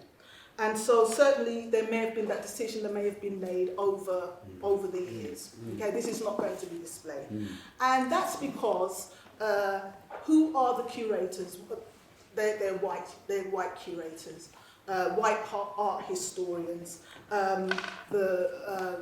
Perhaps, and again I'm speaking totally speculatively, certainly in sort of like in the 70s or 80s as Leicester has become more diverse, and we're not going to put up these paintings, we'll have to explain them. Okay, nobody's doing that work. It's only as we've already been demonstrating. This is recent work. Yeah, this is recent. This is recent in terms of scholarship, and also it's recent in terms of it becoming into the sort of public consciousness, being part of the public consciousness. And as we know, these are all ideas that are being heavily contested, the so-called culture wars, and the downplaying of, as Professor Beckford said, they're sort of yeah, everybody was doing it. Africans sold themselves, and which is not. But we can talk about that if somebody wants to explore that a little bit further. So I'm thinking about the fact of the matter that as over time, curators of African heritage are coming into the space, and it's their perspectives, new perspectives, that are being now afforded and being presented. So Tara has come along, and other black curators have come along and said, we need to have a conversation. These are crying out for conversation. Let's put them up, let's have a conversation about these paintings. And so we have them here. But I don't know if any of you saw, I think back in 2017 in Birmingham, they had the Pastors Now. They invited a number of outside curators of colour to curate and put together an exhibition around Birmingham's own relationship with its own colonial heritage, as it were, not from the perspective of the curators who work there, but from the curators of colour who would look at those objects from a completely different perspective, and it's perspective that people are still not quite comfortable with. And so naturally, we're working with institutions who may have all the best intentions of the world. They themselves are uncomfortable, and then they need to sort of interrogate their discomfort, both on an institutional and an individual level, as to why, because those curators found they were experiencing a significant amount of pushback around what they were trying to do. And so the question that we have here now is, how do we decolonize an art gallery? How do we decolonize a museum? Well, the first thing you need to do is look at the ways in which the museum upholds these colonial ideas. In what way does the museum uphold and collude in these types of colonial violence? And as I said, it's transmuted. It's not the physical violence that was meted out in the 16th, 17th and 18th century on bodies, but it's now a sort of intellectual and emotional kind of type of violence. And that violence might just simply be like, we don't want to deal with this, we do not want to engage with this, or we want to engage in it in a way that makes us feel comfortable. So that's what I want to kind of sort of think about, as I'm thinking about when I think about these paintings, and I'm thinking about the fact that the cultural power still is in an exclusive set of hands, and what that needs to do is that that power needs to be relinquished and be available for all to include their own perspectives.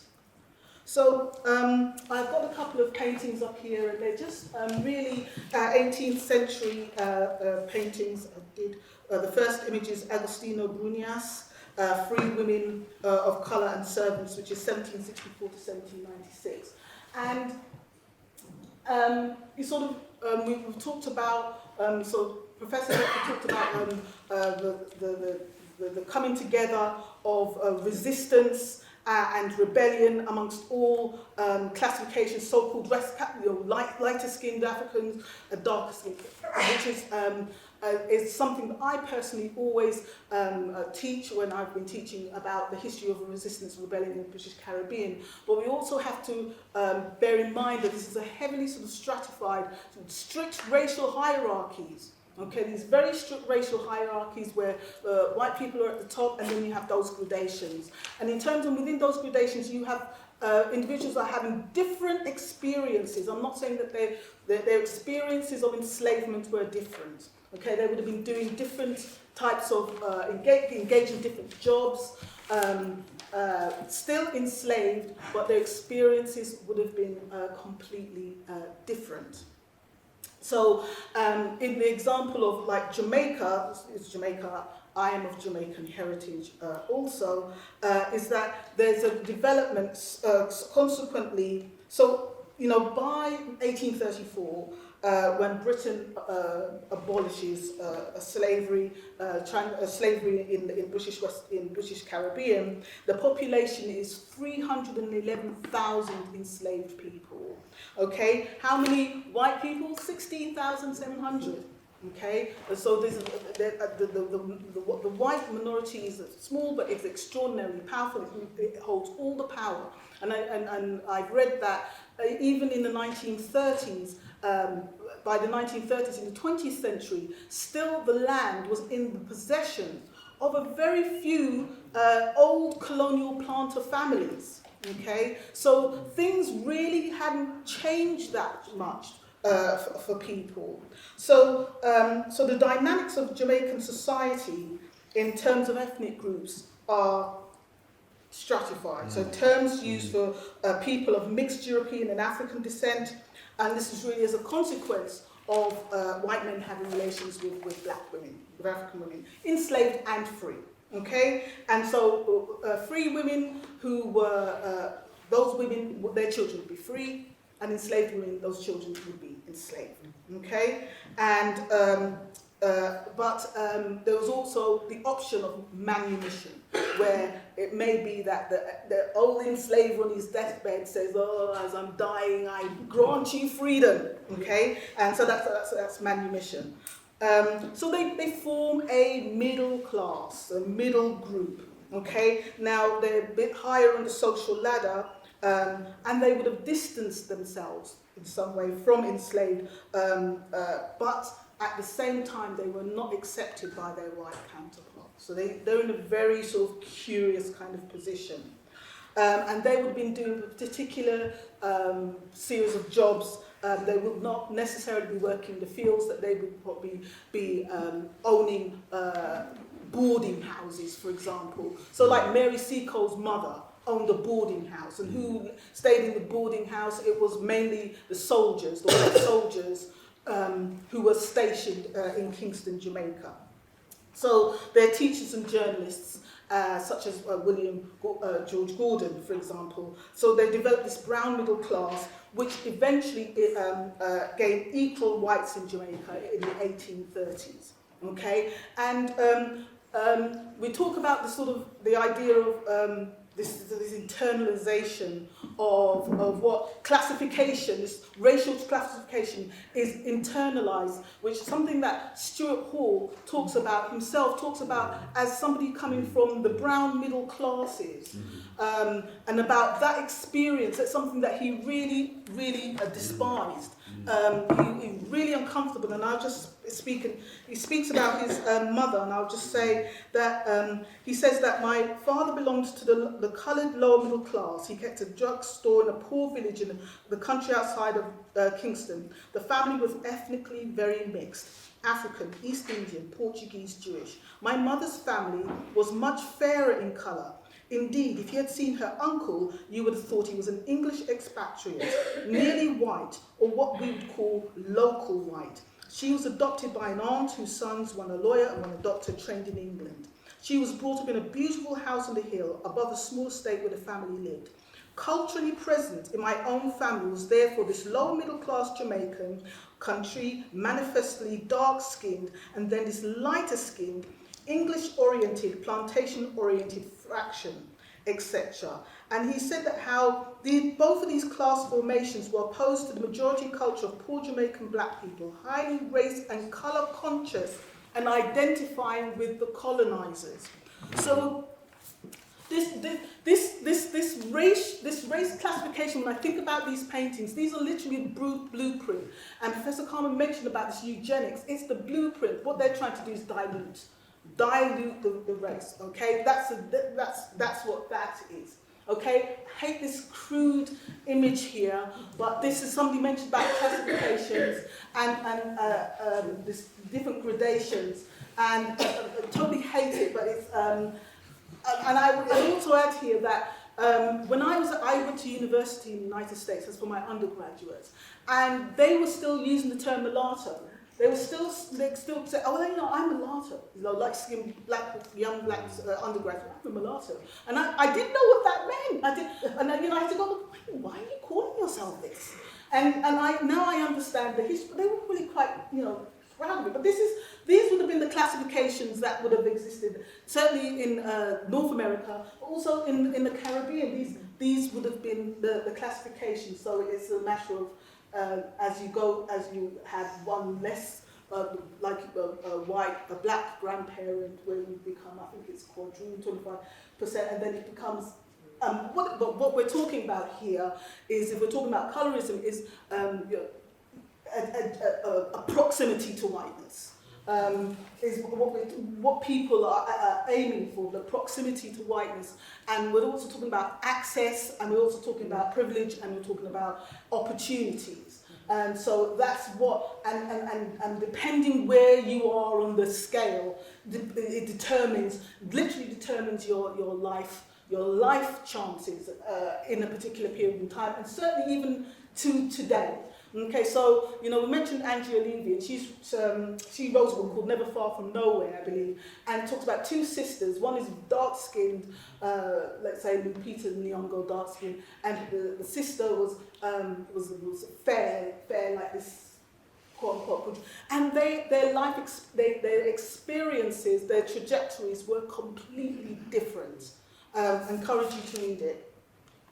So in the United States, they had the one-drop rule, okay? And this all comes back, but I'm trying to stay to this theme of racial classification, where even if they could identify that you had one drop from some family, and this is how, it sounds totally irrational, but it's rational, but it's deadly serious, Okay, deadly serious, because if you were found or identified to have had this so-called one-drop rule, that changed your life completely. It completely changed what happened to you, even if you did look like you could pass for white. And so, culturally, I'm thinking about Nella Larson's book, Passing. Okay, and I'm thinking about a film that my mother loves, which is this one, Imitation of Life.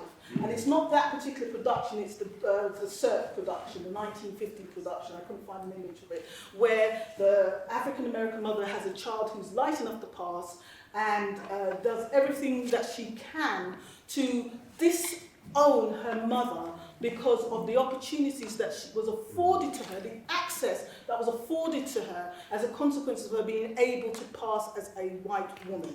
So, so people would pass. They spent their whole lives denying and disavowing their Africanness, their blackness, because of not only the access they gave to them, but because, as I said, it was deadly serious. It could be literally a matter of life and death.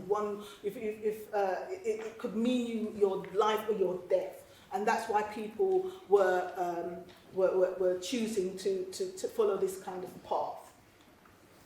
So then I was kind of thinking about, I thought about Galton. I was thinking about Francis Galton, the so-called father of eugenics. And I made this screenshot, but it's a screenshot, right, of, because the buildings, there were a couple of buildings named after Galton. I can't remember what the name. It was the Galton Lecture Theatre, okay, and there was also the Carl Pearson Lecture Theatre and Pearson Building, and both of these men, so-called men of science, right, really promoted a racist, native, and supremacist ideology, okay. And I believe it's in 2014 the board at UCL decided to remove their names from these buildings. Okay, I haven't looked further into what other kinds of work in terms of interrogations and questions and all kinds of work that they've done to kind of look at the meanings of Galton and his ideas. But it takes more than just moving a name of a building. It doesn't erase history. You've got to just say, oh well, we know that it's not just saying, okay, so Galton's name was on the lecture theatre, and removing it is the thing that is going to really kind of solve all the issues. We got to look at who Galton was. What kind of man was he? What sort of damage did he do? Okay, so again, it's about about those decisions, what to talk about and what to avoid. And again, I think it just goes back to cultural power. And so, yeah. Oh God, I really talked about it. Okay, I'm gonna. So looking at the colour bar, and again I'm talking about access, and I found this article, and it's from the Leicester Mercury back in 1959, and back in June, 22nd of June 1959. If you know that date, that's supposed to be the so-called mythologized date of the Windrush, right? 1948. This coffee shop opens in 1959 on 33 Castle Street, the first coffee bar in the city, and the owners barred coloured people. Okay, so we know that the colour bar existed right here in the which I call the metropole, actually since the 18th century, and which also not 18th, sorry, the 19th century and early 20th century, de facto, not de jure, but it was people decided. And also, it confirms the presence of African and Asian people prior to Windrush, right?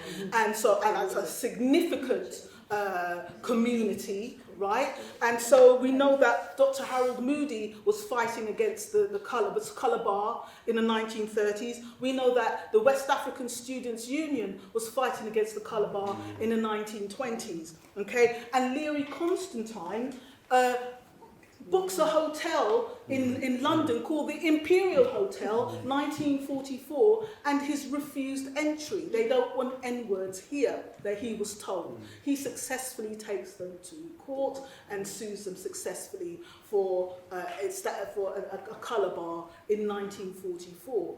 So what was being replicated in the colony was being replicated in the metropole.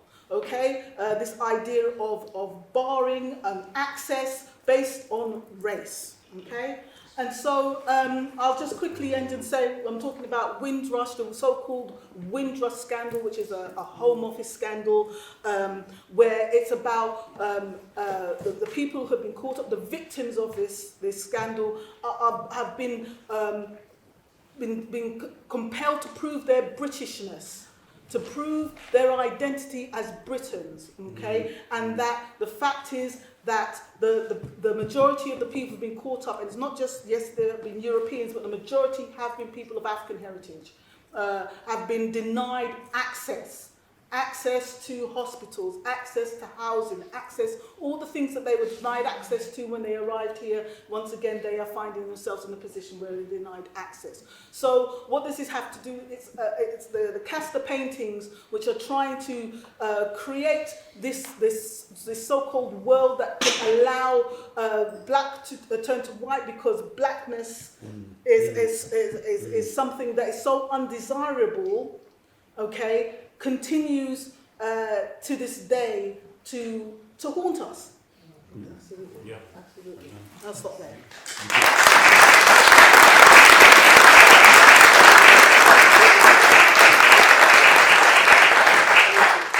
Thank you, Angelina. So, I was thinking about the question you posed right at the top of this, Tara. So can we look at art and simply be told, this is the medium that it was drawn in, and tick a box when we start talking about the lives and histories of people of colour?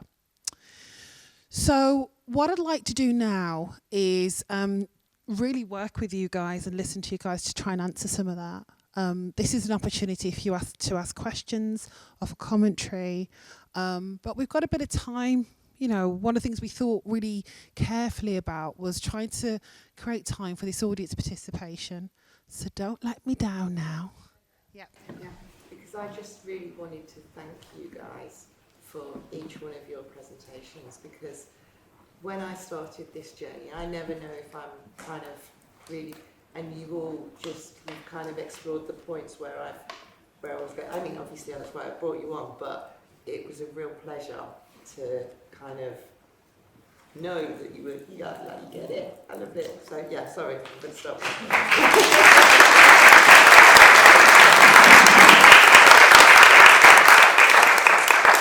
So you're formulating your thoughts. I'm not going to do justice to this. I'm going to try and just offer just some headline of some of the areas that we've covered in this conversation. We began with the story, and these are really these are all stories. And I was sitting here listening to all of the conversations and the way that things that we have known or been shown have been dismantled, and I thought, it's not history, it's high stories. These are high stories being told to create a very particular vantage point and a very particular view. So we began thinking about these Castor paintings that, were discovered. Maybe you need to do a Columbus on that. So you discovered them. But they were here, and that has spurned, and timing-wise, I mean, that was 2011? 2009, okay. So that's how long this stuff has been sort of brewing, developing and percolating. So we had that context and the question. And then Carmen really started to set that really deep context, because sometimes these conversations are very emotive, and most of us will have an emotional and sort of knowledge connection with some of the things that have been explored. And what's really helpful when you've got some of these voices in the room is you can kind of start to build a framework around what you think and where it started. So that's where that link between our understanding around slavery and black, and I'm using that term politically, identity is framed not just from this broader idea of people just wanting to make money, but actually the way that faith and the church and the Christianity and the Catholic Church in particular were deeply involved in how this stuff has been constructed and perpetuated.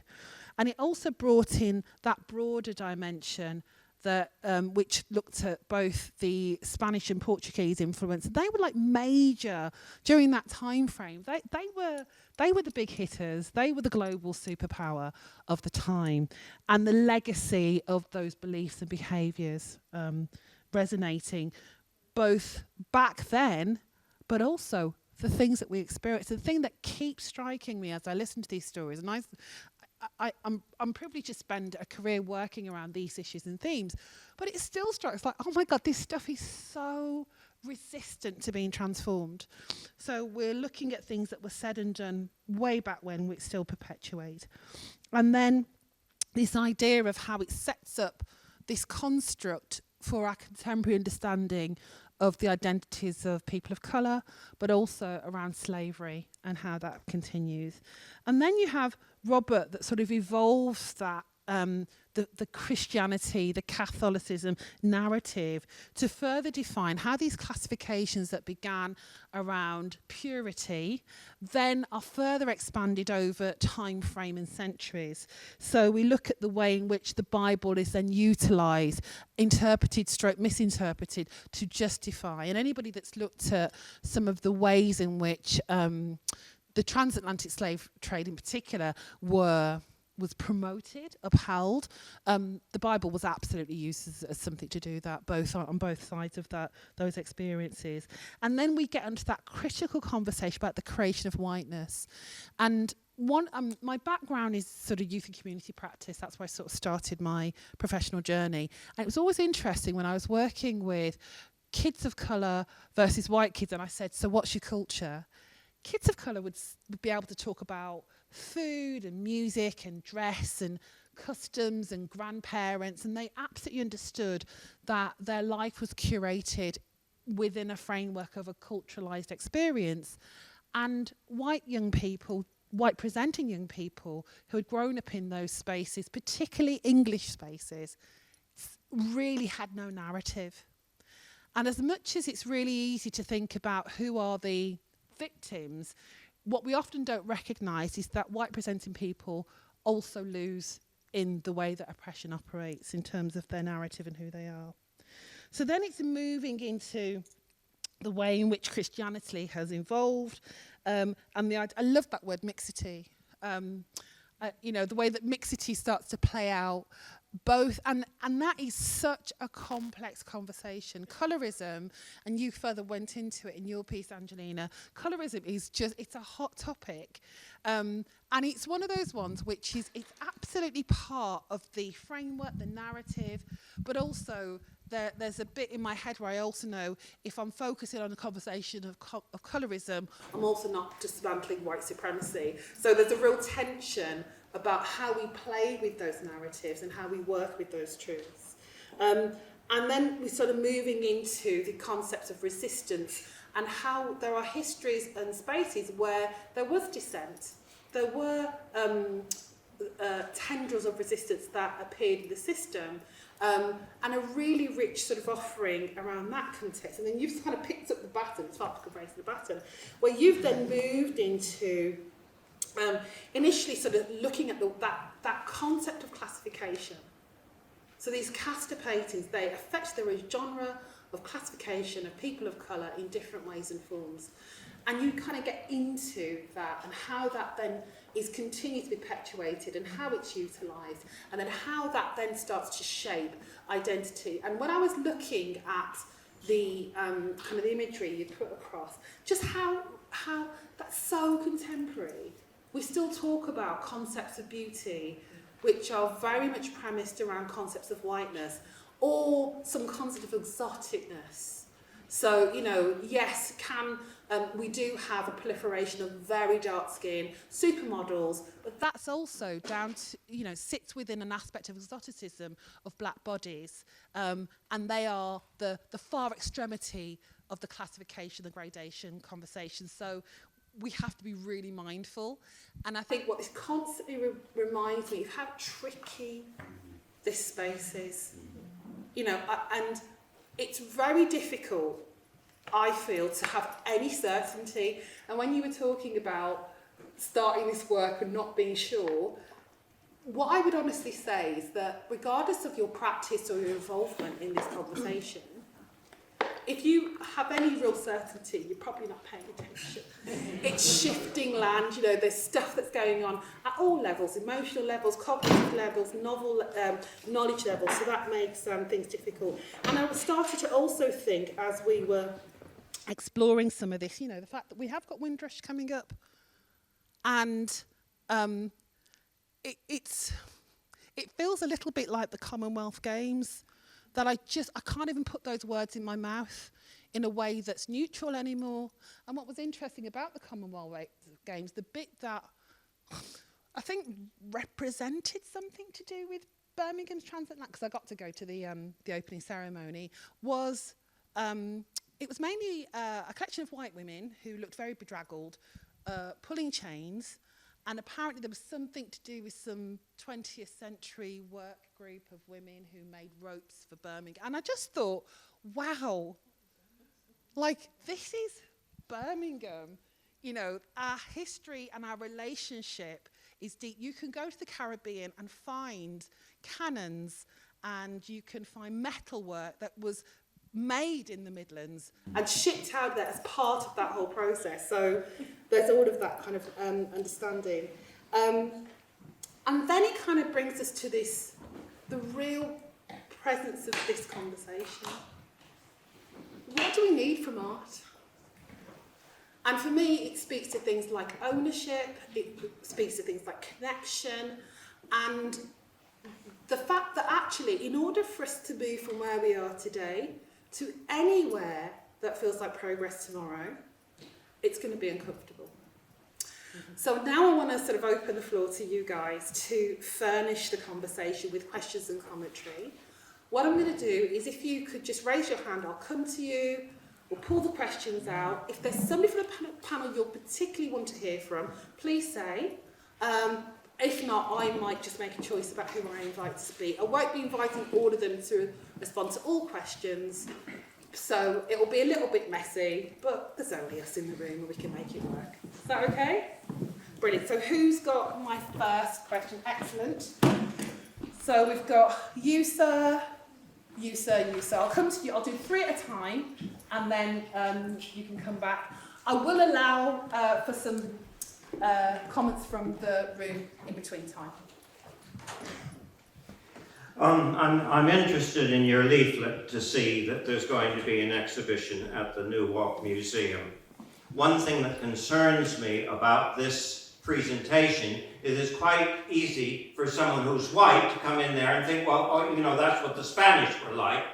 How are you going to get this brought back to the kind of Leicester Mercury presentation image that we had and so forth? What sorts of things are you doing to deal with that? Good question. The way I'm aiming, not to give too much of the game away, but the way I'm aiming to do it is to create an exhibition within an exhibition.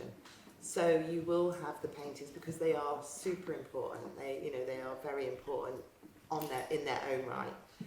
Just because we did find out they are the first in the genre of the paintings, and the artist that painted them is one of the most important of the whole of the selection. So in their own rights they are important.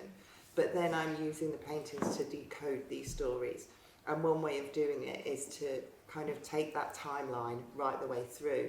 So we are looking at enslavement, we are looking at these so-called men of science and the illogical terms that they were presenting around people and identity and the reasons why they felt, and most of it grounds around power. It kind of centres across power. So we're going to be using a timeline to go through the ages to look specifically at Britain, because these paintings, yes, they were developed in Mexico, but that narrative went right the way across the Caribbean, like you just said, with the terms that were being used in those paintings, and the ideals within them were taken through across by Britain, and even when you look at the stories of enslavement, yes, they started in Portugal and Spain and those kind of elements, but it was really Britain that took it to the next level. They did learn the majority from them, but when they grasped hold of it, it was taken much bigger, much wider, much more destructive, much more evil in the ways that it was developed. So there's no way we can take Britain out of it, but we were kind of intending to kind of give a whole storyline that brings us back up to colorism, to critical race theory, so we actually understand why we feel these things, why we look at each other differently, why we understand people differently. It's just so we can kind of, question it, understand it. We may not understand it all, but the questions, we have to question it. It's important to interrogate the paintings. And it's also important to go outside the painting to understand the painting. So go to any kind of field that can illuminate our understanding of the painting. I mean, interrogating the painting is not enough, because it dies there. You have to go up. Okay, and the Spanish and the Portuguese field are just the foundations, the historic foundations of what is going to happen later. Thanks, Carmen, for adding that. And I think it's really important, I just wanted to add really, that people think this heritage stuff is easy, and what we're seeing here is one aspect of the work the organisation, Opal22's does, but also organisations do this heritage work. It takes a lot of skill, and along the pathway of this piece of work, they are already evolving different ways that this story will be told in community centres, in schools, to different audiences, people who are in the professional sector. So the opportunity for learning and growth on this is really rich, and I'm hoping that you keep track of their work through social media and others so you can see what's happening next.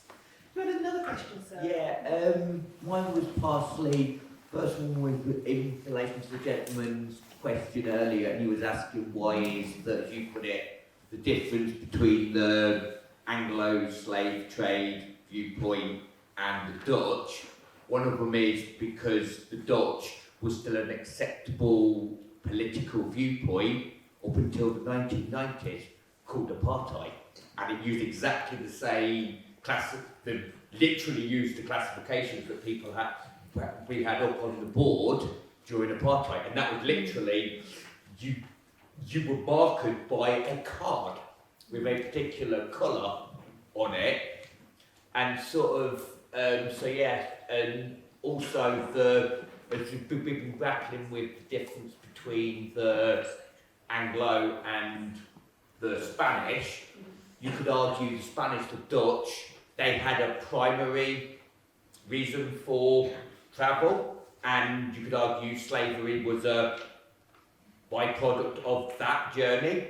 You could very much argue that both the East and the West African trading companies, it was their first and foremost they didn't set out to do a trading link with somebody, they set out to deal with human bodies, whether that was in India with the East India Company or whether that was in Africa with the West African Company. Then that was their primary business model, and that was the difference. They made it a business model. Thank you. Yeah, you want to say something in relation to that? Okay. Oh, okay, something different. Who was it had a question? Yes, cool. Ready for your questions then? No problem. Well, thank you all for everything you said. It was really interesting. I was really interested in that notion of whiteness as a product of caste, which I hadn't really thought about. I'm from a mixed family. Hadn't really thought about that. I was glad that you made the distinction between different types of white kids. I'm from an Irish family. There was nothing but narrative and food in the stories in my background. So, interesting distinction. I wanted to say that I'm struck by the paradox between Christianity being able to both engender and support chattel slavery, but also to be involved in its ending. I was wondering whether there's anything else Robert wanted to say about that. I was thinking, not just black Christians. I'm thinking, you know, the Great Enlightenment, what happened in the 18th century in the US. That's it. And then the last thing I just wanted to say was about decolonising museums. I do work in the corporate sector. I've worked in museum services in Leicester and elsewhere, and I'm a bit cynical about the decolonisation of it because of my experiences of it as not entirely, so I'm characterising it, but as an academic exercise rather than a practice, rather than something that you do. And I just wondered what you might have to say.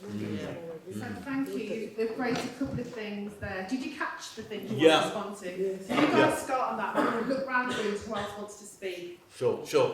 In terms of the Christianity and the tension, you're completely right. But I think the best way, two things really quickly to say talk about this, is that there were groups in Europe who were always anti-slavery, as well as groups who colluded with the slavery. So the Moravians were anti-slavery. The Quakers, that's right. The Quakers, the Reformist traditions, the Baptists, Methodists, a little bit later on. So there was always that tradition. Doesn't mean that they didn't collude with the mechanisms of slavery once they got to the New World. That's why the Quakers offered £100 million of compensation, not reparations. They used reparations metrics, as part of that. So it's important to note that tension. The other tension is I think what's also important in this discussion is to recognise the black abolitionists who are often taken out of that narrative, Christian abolitionists, both in Britain, in the metropole, as well as in the so-called New World, who actually fought for against slavery. So in the Caribbean, they'll talk about the 19th century anti-slavery work of Sam Sharp, 1831, the Baptist Rebellion across Jamaica, other places, the Bussa Rebellion that takes place in Barbados. So those two themes, I think, are missing from that discussion. There is the tension, but also looking at the way in which black bodies are also involved in that process. Can I add something? It just reminds me of, and this question and this answer reminds me of something quite important. In Seville, it was the first black confraternity was created in Seville at the end of the 14th century, before the transatlantic slavery. And there was the only space in which black people could actually meet and take care of the members of the family who were ill, or bury them, or have meetings, and then decided to. They called this space our Black Nation, and they actually elected their king and the queen, and the king and the queen of this space, of this movement, were intermediaries between the between their group and the society outside, and they managed successfully many times to take their own slave owners into Inquisition for bad treatment. And they also bought the freedom from the sisters, for the sisters and the brothers. And this kind of solidarity, black solidarity, emerges in a Christian space. This is what the ambivalence is. They use the same discourses. Thank you, Carmen. Tara, we can't let that comment about museums, decolonisation move without just hearing your thoughts on that. It's it's so interesting because I think different museums handle it in different ways, different academics handle it in different ways, different organisations handle it in different ways. I have sat on panels where the discussion is decolonisation of kind of just what organisations are doing, and I've at some points just wanted to laugh because what one means to one doesn't mean to another, and it's just like some will just tick a box, and that's the whole point of this discussion. Can we just say we're decolonising something because we are putting a black person in front there, or having a black person singing a song in the middle of the space, or that is not decolonisation. Decolonisation takes thought, it takes time, it takes understanding. It means that you are going to take some time to look at something and try and understand it from another perspective that may be different to your own. And it just can't be done by you, oh, do you know what, so we've had one person in here, so we must be doing okay now, this must be right. It just does, it takes so much more. And I think until people are actually ready to really invest in that conversation, we're still going to be going, how about this decolonization? And at the moment, it's just a buzzword.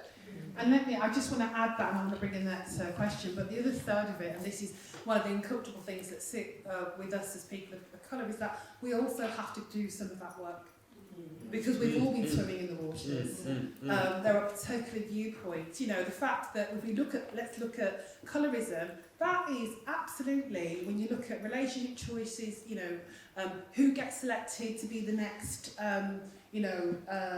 black female, not switch for male, but female kind of pop star, there is something about, this is live, it's right now in the minds of who we are and how we see the world. So there's that element as well. I mean, just throwing something there in terms of an example of this and relating it back to the whole idea of decolonisation, because obviously it's a complex field. There's, we had post-colonialism was the dominant discourse at one point, and it was hyphenated, and then some people didn't hyphenate it, and then there was decolonisation, which was much more about power shifts, knowledge shifts, well, not so much knowledge, about economics. Then we realised there was a knowledge dimension which led to decoloniality, the Latin American development, work of Walter Mignolo and others, which made it an epistemic project, knowledge production, how ideas are shaped by these power systems. So in a way, we've let people off the hook, because now you can just say it's about perspectives without thinking about shifts in power, sharing resources, rethinking who gets what, and all the other dimensions of it. So there are some very clever games being played. But in terms of religion and thinking about decolonisation, decoloniality, I have a project which is out later on this year, book out later on this year, which is called Decolonising Gospel Music, and it's a follow-up to Decolonising Documentary Film. But what I looked at was, what ideas did colonialism leave black people with in terms of Christian religion? And I look at that, two things, but generally, you don't do any thinking about your faith, and you can't change the world, with the two dominant discourses from colonial Christianity. With the first one, in the thinking, I break down through the sermons of missionaries the ideas that they used to subjugate the Africans, and then demonstrate how these ideas are still bound up with the ideas that inform contemporary gospel music in Britain and in parts of North America as well. And then, obviously, because my work is about action reflection, I'm an action reflection scholar, so we do stuff, and you only write about it when you change things, you see. That way, you actually change things and don't just do theory all the time. Not that there's nothing wrong with just doing theory all the time, but I come from a tradition that says you need to change things in order to feel that you're making progress. So I have an album called the Jamaican Bible Remix, where I work with artists, musicians in Birmingham, because they work cheap, in order to, not all of us, to produce the album. And the album then is inscribed with decolonial thinking about God. You see, and that's the practice. So you can do this work through the arts, but it takes a lot of thinking, it takes a lot of resources, but it is possible to do it. Thank you. I'm going to bring in my next contributor. Do you have a question or a comment? Both, actually. Okay. And I'm going to invite, sorry, you're going to be the person. I need you to, bottom line, people know what that means. It's like you just get to the point, say the things you need to say, because I will start to time you out, all right? So, with that challenge. Okay. I have a question for you and for Tara. I think, is your name Gregory? Robert, sorry. Yeah, Angela. For Robert. I tend to name people. Sure. But anyway, Robert, firstly, thank you all for your presentations. This is an opportunity, an enormous opportunity to look very deeply in so many different ways with these paintings. I have had the most unbelievable emotional reaction to your presentations today. I'm shaking inside. One thing, my youngest daughter, Mummy, please don't pick me up today from school. She was the lighter skin of my two children. because she was having a friendship with a white girl and didn't want me to be seen as her mother.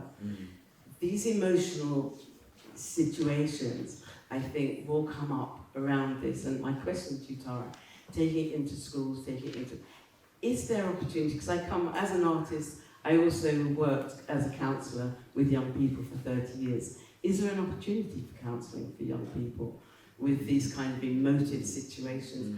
We're all, carrying a great deal as black people, a lot of these issues in our families, and they will come up. That's my first question. My second question, we're always learning. I was absolutely dumbfounded to understand this concept of the curse of Ham and the change of it.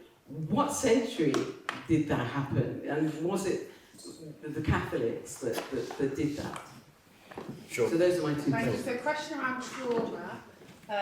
Char, if you want to start it, I might want to add something to that. And then we've got Sure.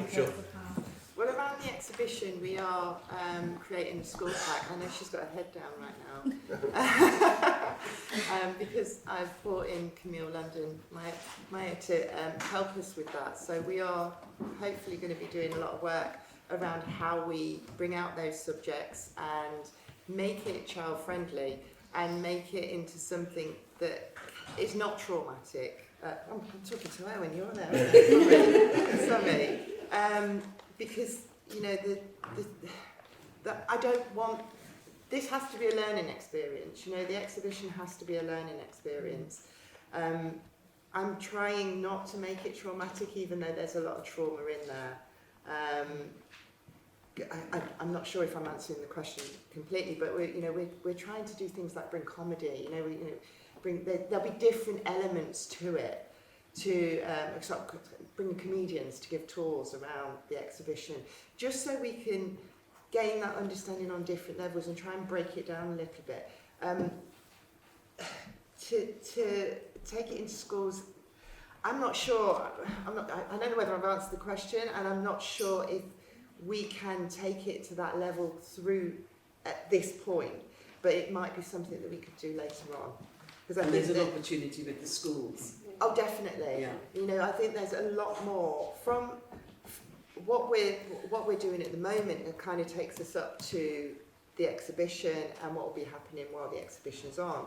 But I think there's a deeper story there that we can carry on with and carry on pushing with, and I think it needs to happen. This should be just the starting point. Yeah. Just quickly to add to that as well. One of the other things I do is a lot of work with teams and groups around anti-racism and other types of oppression. And I get to work with a particular charity, I'm going to give them a name, check them, they're called BRAD, who've been doing this for about 20 years. And one of the things that has really evolved into the discipline of practitioners there is the psychotherapy well-being space. So more of us are thinking about that when we're delivering sessions. Colleagues are training in those areas of psychotherapy and support. And it's not so that we can be psychotherapists, it's so that we understand this is not simply a cognitive process, it's embodied. Yeah. And when you are out there delivering some of these bombs, it's really important that you have people who can facilitate spaces that can hold all of the things that fall out of it, including the trauma and upset that can happen from all kinds of spaces. So I feel like there is a movement towards recognising the skill set of informing, but also holding and caring for people in the process. Question, comment? I think it's a comment. Just to say, what a fantastic, brilliant panel. Thank you so much. Having heard from all of you, I'm really sitting with it's all connected. It's all connected. There was one particular thing I was dumbstruck by that I hadn't heard before, was around the racialisation of that religious hierarchy in Spain. So was it the purity of blood? Yes. Yeah. So like even before race was invented as a way of oppressing and expropriating, there was another way of doing it, and it just made me say I'm part of the work that Cheryl alluded to, and when we're doing anti-racism work with organisations, very often the response we get is yes but slavery pre-existed, yes but this, yes but what about anti-Semitism? Not so often yes but what about Islamophobia, but there's a kind of real way of almost resisting this conversation about systemic racism by changing the subject. What's worse, Labour's anti-Semitism or the Conservatives' anti-Islamophobia? And just sort of playing them off against each other. And what really sort of landed with me tonight was it's all the same shit. Because we were colonising, we learnt some of that through the Crusades, and the racialisation of people was learnt through a religious factor. It's all the same shit. We don't need to compare one with another. It's just, can we just stop doing it? And if you think of thank you so much. And it is, well, the problem is the way we teach these things. Okay, because if you like me, an art historian, a Spanish art historian, they don't teach it as a racist principle. They teach it as a normal thing, purity of blah blah blah blah blah blah. Like the Moors are not Africans, are Moors. But if you say Africans, no. Yeah. So that is the way of teaching the thing. They don't call it race before race. But what can you call it, the purity of blood? What can you call it? I cannot give another name but racist principle.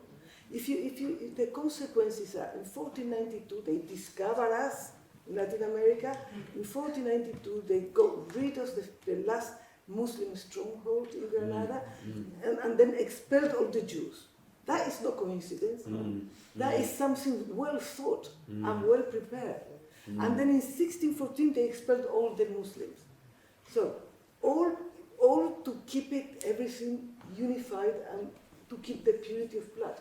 And the purity of blood is the principle of the casta system. The casta paintings, and they're not coming into the market, or they're not coming out of the blue. They're coming because when the Spaniards arrived there, they established a society with the principle of the purity of blood. And this is how these things originate. So I cannot call it in another way but race. Thank you, Carmen. I'm going to bring you in, sir. Straight away to the royal. So I just want to start by saying I really loved hearing about all of your presentations. It was really enlightening. I think this project could be a great example of decolonisation. We've seen some pretty poor examples, as Tara mentioned at the beginning. And I guess you're probably going to answer some of this within the exhibition. But firstly, I see them as sort of like photojournalistic pieces in terms of what was going on at the time. I am going to make an assumption that they were in the places to reaffirm the messaging that the church at the time and the people that were propagating these things were doing. And with regards to decolonisation, the reason why I think this is such a great project is because all of the art history that you guys have kindly discussed and shared with us is so important to contextualising exactly what was going on. So it was less of a question and more sort of like a comment on what I've heard this evening, and I really enjoy it. Thank you. Thank you. But just one point, we have to keep on putting this up. I know it's not part of the conversation, but please scan it in because we need your evaluations. For us to carry on doing projects like this, we need to know what your thoughts are and that we are. So we need the feedback. So please scan it in and just give us, it takes a couple of minutes. I'm going to say I stopped being a facilitator. I feel like I was doing something else. Did you get your question? Thank you very much. Right, you've waited patiently.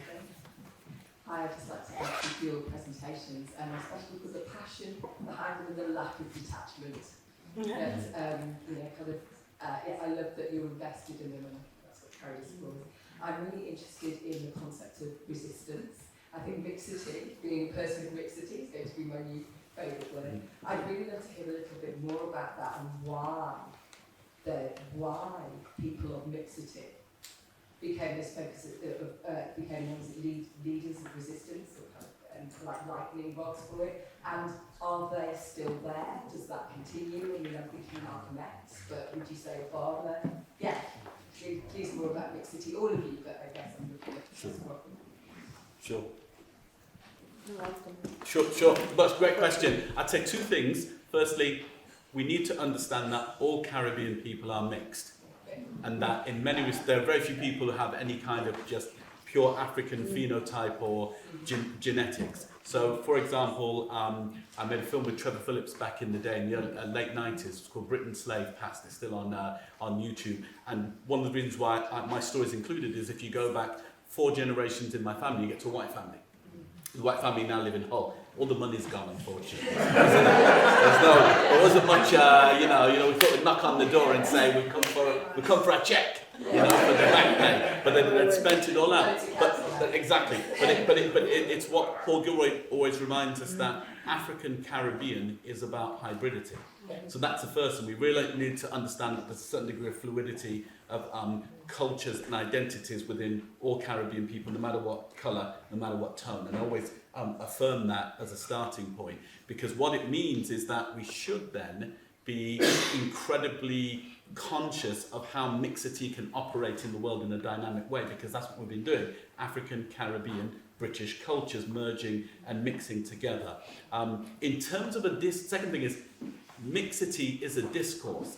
Hybridity is a discourse in cultural studies, in parts of sociology, in terms of looking at, not just in terms of biology, but also in terms of identity, politics, culture, and that's why I use Du Bois's idea of double consciousness there, because it's about seeing that mixity as a social theory. How do we then cut and mix reality? It's in turntable technology in terms of hip-hop, the cutting and mixing to create a new narrative. So that whole double consciousness, I think, emerges out of that cultural identity and space. So there is a whole discourse. Believe it or not, there are mixity conferences in sociology, if you look them up, where people meet to talk about hybrid identities, cultures, and super diverse cultures and identities, and how that's all being played out. So it's a really exciting space. And in terms of its connection to resistance, as the other part, what was about privilege. William George Gordon had privilege as a lawyer. Later on in Caribbean history, the people who are involved in the liberation struggle in the 1930s, Bustamante, is Syrian heritage, and then also Michael Manley, who comes from the brown class, so they use their privilege to rethink whether who they're going to side with. And similar with Obama to a degree, although the jury's out on Obama, because African Americans don't feel Obama really materially improved their situation. But what I found intriguing about Obama is his description of himself, a black man of mixed heritage, and therefore making the connection between these traditions. So it's in with and look, you can say the same thing within Britain. This is a Mongol nation. The Anglo-Saxons, the Danes, the French, who are really Vikings, in 1066, heritage, all of that. So in many respects, this shines a light on all of the complexity of identities and ethnicities and biologies that we all have, and should have us rethink what it means then to be human.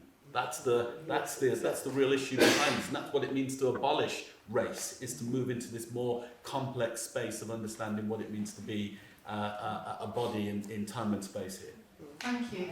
I'm going to pull time back, and I love this audience because you're keeping me on my toes. So you forgot me, and my question wasn't fully answered. So my sister asked a question about Ham and the time. 4th century.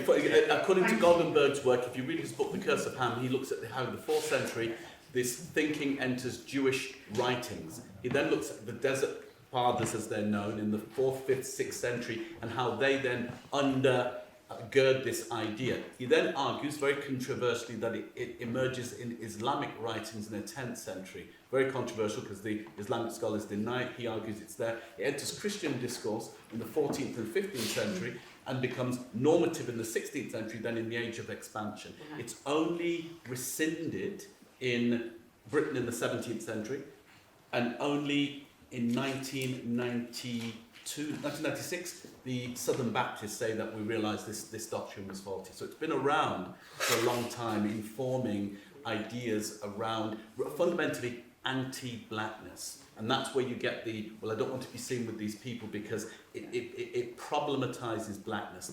It means that blackness is a double fall from grace. You are sinful and you are black. So Eric Clark, a black theologian, talks about the double fall of black people as a consequence of the Curse of Ham narrative. So it's anti-blackness that it breeds. Thank you. So I'm going to bring you to your question. You waited very patiently. Hello.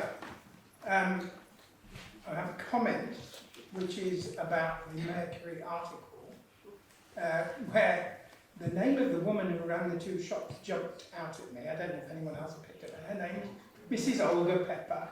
And I'm wondering whether I need to look up to see if I'm related to her. I should know. I just found the article and I thought because I was going to be in Leicester that I thought it was kind of more apropos, but I didn't do any much more research behind that. But I was what's also in the article is that there was this colour bar was established, but also that Leicester University students helped boycott that store and protested against what was going on. So there's two things happening in that article. Well, I looked up, but she was half Chinese. My serious question is you can't talk about image axiomatically without using words. And it's well known in English that there is a definite sort of bias in the language, what's good and what's bad, and it tends to lean towards the dark or the black, and what's good is white. Now I wonder if that is totally coincidental to the process of the generation of the idea of blackness, or it's bound up in it. Well, just to answer quickly, it's complex in terms of the Hebrew Bible. In the Old Testament, Hebrew Bible, the colour code symbolism is complex. It's not stable. So, for example, God leads the Hebrews under a dark cloud, leading them to liberation. So darkness there becomes sanctity. Think in terms of some of the images of the Black Madonna in European culture. It's sanctity. So there are points where it happens that. Conversely, whiteness in the Hebrew Bible can be negatively associated. Whiteness is associated with curse in the Hebrew Bible. Miriam, who upsets Moses and God, is turned leprous, as white as snow. You know, in Isaiah, white as snow isn't necessarily seen as purity; it's seen as something problematic. So there's a complex negotiation in the Old Testament. It becomes more fixed in the New Testament. We talk about the ontologization of whiteness and blackness in the writings of Paul. The Apostle Paul makes light good, the children of light, and therefore lightness becomes closeness to God, and darkness, the children of darkness. So the colour code symbolism takes on being, and it gets projected in the age of expansion so that these black bodies become problematic. There's a lot of reasoning that goes on beforehand because the first encounter is actually quite healthy, but then it becomes necessary to develop an ideology for their subjugation. So the biblical text itself, you see, contests these ideas, and that's what makes it quite a problematic reservoir of ideas. You can pick out of it, you know, what you want, you know? Yeah, just on that point, church leader once said to me that the reason black is bad is because Cain was dark. Anyway, that's aside. Completely wrong. Misinterpretation of the text. Yes. Complete misinterpretation. And he's supposed to be the knowledgeable. Anyway, just a few nuggets really. One is talking about the museum, just a disappointing exhibition, 50 years post Uganda Nations entering Leicester. Extremely disappointing because the imagery there was so profoundly about oppression. You know, Enoch Powell, Idi Amin, huge figures, and yet the contribution of the Asians, who are still heralded as the Golden Mile, etc., were diminutive. So that's an interesting observation in terms of Leicester museums and their ability to produce a piece of work that reflects its population, considering that Leicester city is 55% non-white. The other thing is, to me, as you were talking, the imagery of slaves being shipped here, and now people who are trying to migrate being shipped to Rwanda is,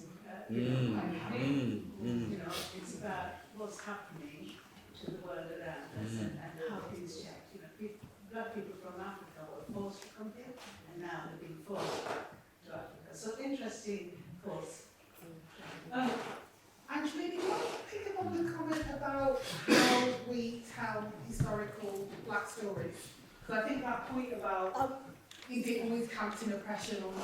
I was just curious. I mean, when did this exhibition? When did it come out? When did this exhibition? It was early on this year. Okay, so when you say that, I think about who was doing the curating, who was behind the decision making in terms of the narrative, and that's what makes me think. You know, did they engage the community? Did they engage? You know, where did they get? You know, where were they getting their sources from? It's all about the decisions that are made that you will not be conscious of or aware of because they would not share that process with you.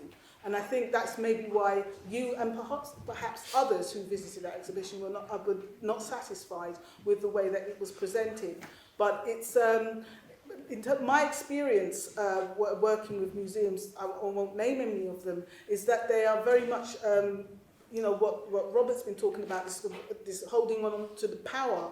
You know, it's not just about having a person of colour in place, like as a curator, because the problem that leads to is that that person is totally isolated in terms of within a particular structure that they do not know how to negotiate within, and over time, that person eventually will be ejected, will leave that space because. They think it's as simple as just putting somebody in place to say it's more representative, but they may not be listening to those person's ideas, they may not be supporting that person, they may just be using that person as a sort of a token representation. So it may be that they just didn't get it right. They didn't get it right to the point that you, the visitor, just didn't see what the whole spectrum of what the experience of Asian Ugandans living in Leicester. Maybe they just decided that's the narrative that they wanted to tell. Okay, and again, as I said, it depends on who was responsible for creating that particular exhibition. Thank you, Angelina. I want to pick up the pace a little bit, and I've noticed we've got a number of hands of people who want to. So I've got you, two people there, and I've just seen a hand in the back. I'm going to go for another 10 minutes maximum, and somehow we're going to finish. I don't know how, but there is an opportunity for us to continue the conversation. There's nibbles and a bit of wine, so please take your thoughts with you and have some conversation with us. So, you quick, sir? I do have to do two.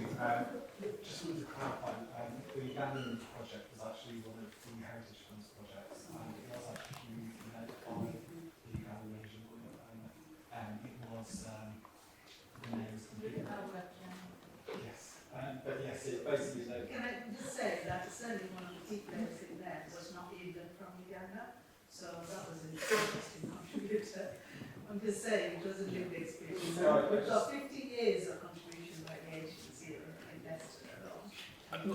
Look, I think you're raising a really important point about how whiteness works in terms of power, because we've got to differentiate between the epidermis, because there are black and brown people who can operate within whiteness as a power system, you know. So it's looking at how that informs the decision making and how we then dismantle it. And I just want to pick up a point that you meant about resistance, because there's also re-existence, and re-existence is saying, look, we won't just push back, we'll create these alternative spaces, places, images, narratives. And it's just important, I'm just going to end with this, is that one of the dominant discourses today amongst younger, under 30s, black and brown people, North Atlantic in particular, Black Atlantic space, is Afro-pessimism. Afro-pessimism basically says that we can't defeat this system unless we blow it up. That's it. It won't change because the whiteness is so ingrained in every system, every structure. You just can't change it with decolonization, with anti-racism, with post-colonialism. It just isn't going to happen. So therefore, we have to re-exist. And some people think it's quite a pessimistic approach, but it's not, because what it's saying is we're going to create these alternative spaces and places, and an emerging discipline out of that, or concept, is fugitivity. We're not going to be thinking anymore about these saving people in terms of liberation. We're going to live like fugitives. We're going to literally try and disrupt everything, think about what it means to be on the run, and create art that explores that. So there's a whole fugitive art movement in North America as well about re-existence. And that's part, and I think why I think this is important is because it's not all about the oppression. We've always found these alternative spaces and places, creolized spaces and places to exist and to thrive and strive. And in terms of space, one of the great losses in Birmingham for me was there was this club in Handsworth called the Rialto Club, and we attempted to save it about 10 years ago. It was dilapidated because it was a space where Irish, African, Caribbean, white English women in particular got together on a Friday and Saturday night. And it was a really important space in terms of the merging of cultures, people, ideas, development, but we couldn't save it. You see, and then it became a school, a big, massive building. But it's that kind of fugitive space that we need to tell stories about, but also create as part of our re-existence where we thrive and strive despite the barriers, despite the difficulties. Thank you. I'm going to let you now continue your commentary. So it was just a really quick comment that it really struck me when listening to Robert talk about the moralisation and the dehumanisation and then the willful misinterpretation of biblical texts in order to prove the point that nothing has changed. Listening to conversations, particularly about the LGBTQ community at the moment, it's exactly the same thing happening. They're using really small, insignificant bits of text to basically try and instill some sort of genocidal approach to there should be no more of these people and they are other and they are different and they are not different. Completely. I'll just direct you to an essay. I completely agree with a colleague of mine, Randall Bailey. He taught me about the importance of really important titles. So he has an essay called "You Ain't Nothing But Incestuous Bastards," a critical reading of 1 Kings, blah, blah, blah, blah. And what he does in that text is he looks at how othering is always a pretext to brutalization. So he looks at how the Hebrews other people and then say, God said we can take your land and brutalize you and kill you off. Then he jumps into the present and looks at how even within African American churches, they're othering gay and lesbian brothers and sisters and how that becomes a prelude for violence. You see, so you're completely right, the text can be used in that way as well. And equally, if we had time, we could look at how the text can be used to resist that kind of thinking, how you can decolonize and read against the text in order to produce narratives that are much more inclusive for LGBTQ plus and brothers and sisters. Thank you. On that, our desperate need to name and other and classify, you've talked a lot about that. Everybody on the panel has said how we classify everything. How far does that come from the Western scientific method, Linnaeus classification? We've got those zoological classifications of people on those paintings. How far does it come from that, please? Do you want to start? I'm not sure quite understand it. The question was really around the genesis and frameworks for classification. So I know that you started looking at it from that purity perspective, and actually the Linnaeus stuff would have come after that, if I'm right. And it times itself alongside the development of the transatlantic slave move. So I think it actually happened afterwards, but then the argument is justification. I mean, Cornel West in his essay on this starts with the Enlightenment. And he argues that the Enlightenment project brought together new learning from, learning from the ancient world, but also new scientific methods in terms of classification. So that's the point that he says this desire to classify things, objects, and people comes into being. And he looks at the work of Francois Bernier, 1780s, as the first attempt to classify human beings. You know, you could then look at even a little bit further on, you end up with Blumenbach, with skulls, using skulls to classify people, and it begins on that whole process. And to a degree, we're still left with that legacy today in terms of the need to then classify. I think, Robert, it's actually before that, even before that, because with the new discoveries in the 15th century, there was what they created in Spain and in Portugal is the House of Trade that you know, gave licenses to enslave people, free people. So in these places, there were actually research centers where they actually studied all the new flora and fauna, stones, whatever. And this is the way they classified people. So already in the 15th century, this obsession of classification began. And in fact, and now I remember, casta paintings are never until now exhibited in a museum. They are not exhibited in a fine art museum. They are exhibited in National Sciences Museum. They are exhibited in History Museum. They are exhibited in places which are not art. They are part of classification of food, vegetables, etc. In fact, casta paintings started in the 1715. Then from 1860 onwards until the independence of Mexico, they are classified, people are classified together with fruit and vegetables and works. So it keeps going. I think even the cast paintings in Leicester were ethnographical. It's ethnographical. It's not thought as being a kind of artistic production. Thank you. I'm going to finish from there. Thank you. So Carmen, really, and I'm not wanting to hate on Spanish, but when Tara told me about this session tonight, I said I would come because there's someone called Susanna Baca who's playing at the Jazz Cafe tonight in London. She's Afro-Peruvian, amazing songwriter. I've known her for years, and she was the first minister of culture in Peru. Yes.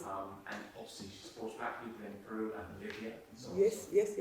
Well, what I wanted to ask was, how is it that the Spanish were so good at actually eradicating black people apart from Brazil, from Uruguay, Argentina, Chile? That's a big one. That was a belief that we had until now. There are lots of new books coming up of black Argentina. These people have been erased from history because black people are all okay. This is a fantastic question, right? I am not going to rest until we recover the black roots of Latin America, because this is part of my identity. Okay, it's not only the indigenous, the Native Americans and the Europeans. I have black blood in myself. If we don't recover the black identity, what kind of identity are we talking about? It's completely false and completely mutilated. It's not full. So there are black people in all these countries, and there is a new movement of recovering this.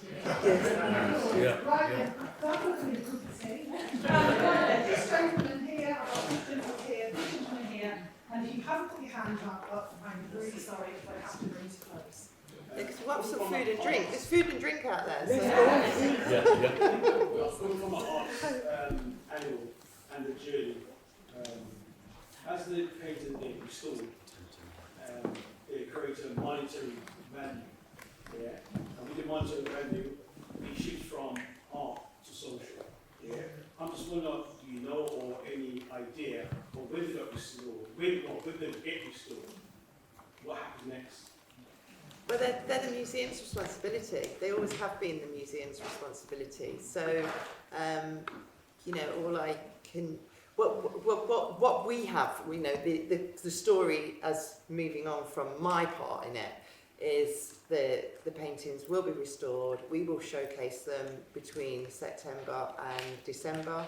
They will then be offered out to be touring, which is a conversation I'm trying to develop at the moment, to tour for the year, and then they're meant to come back to a permanent collection, a permanent exhibition at Leicester Museum. So they will be on show for the time coming. And on the last session that we had, the heads of the museum said that they would be all shown, all 5 of them shown together, because I think there was a conversation where one of them would be shown, and it was kind of like, well, that's not really going to tell the story. They need to be together. So that was what we were promised on the last one. We have it recorded. So Just on that, if the book is sold, you get your 10%. Oh, I wish. I wish. I think that's the conversation that everybody always says. Why didn't you just take them? Can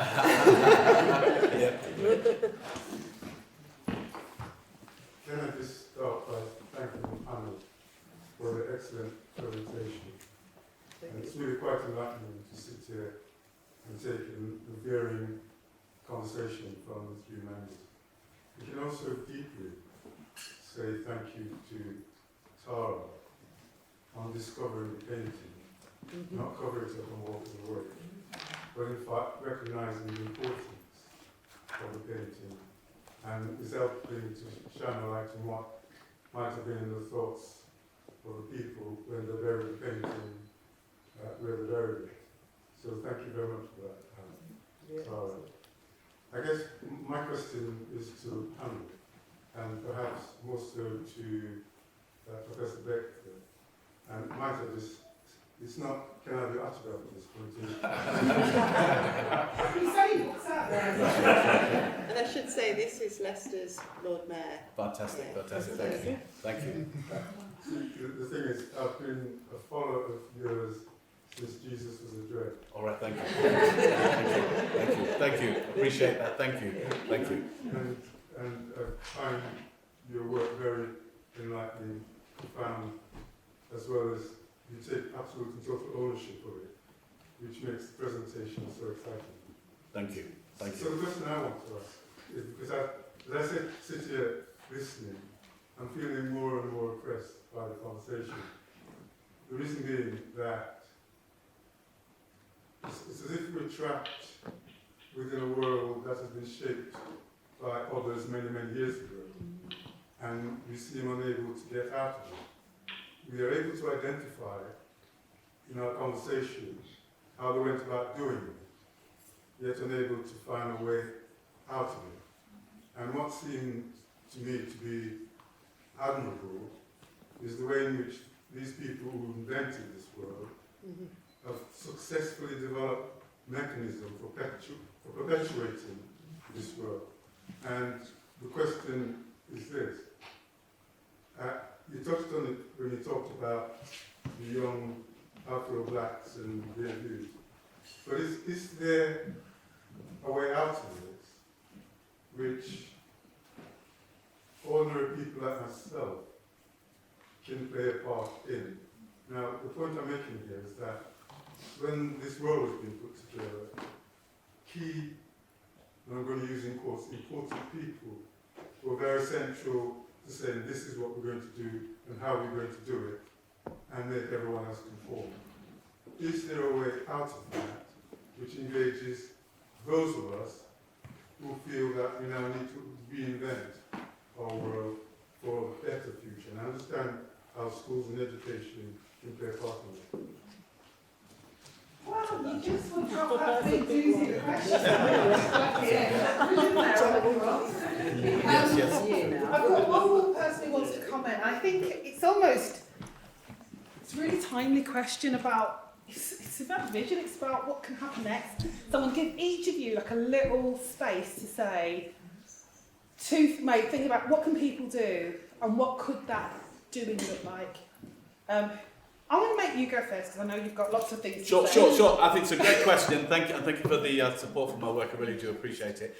I think that we're missing a narrative here, which is that a narrative of resistance and re-existence.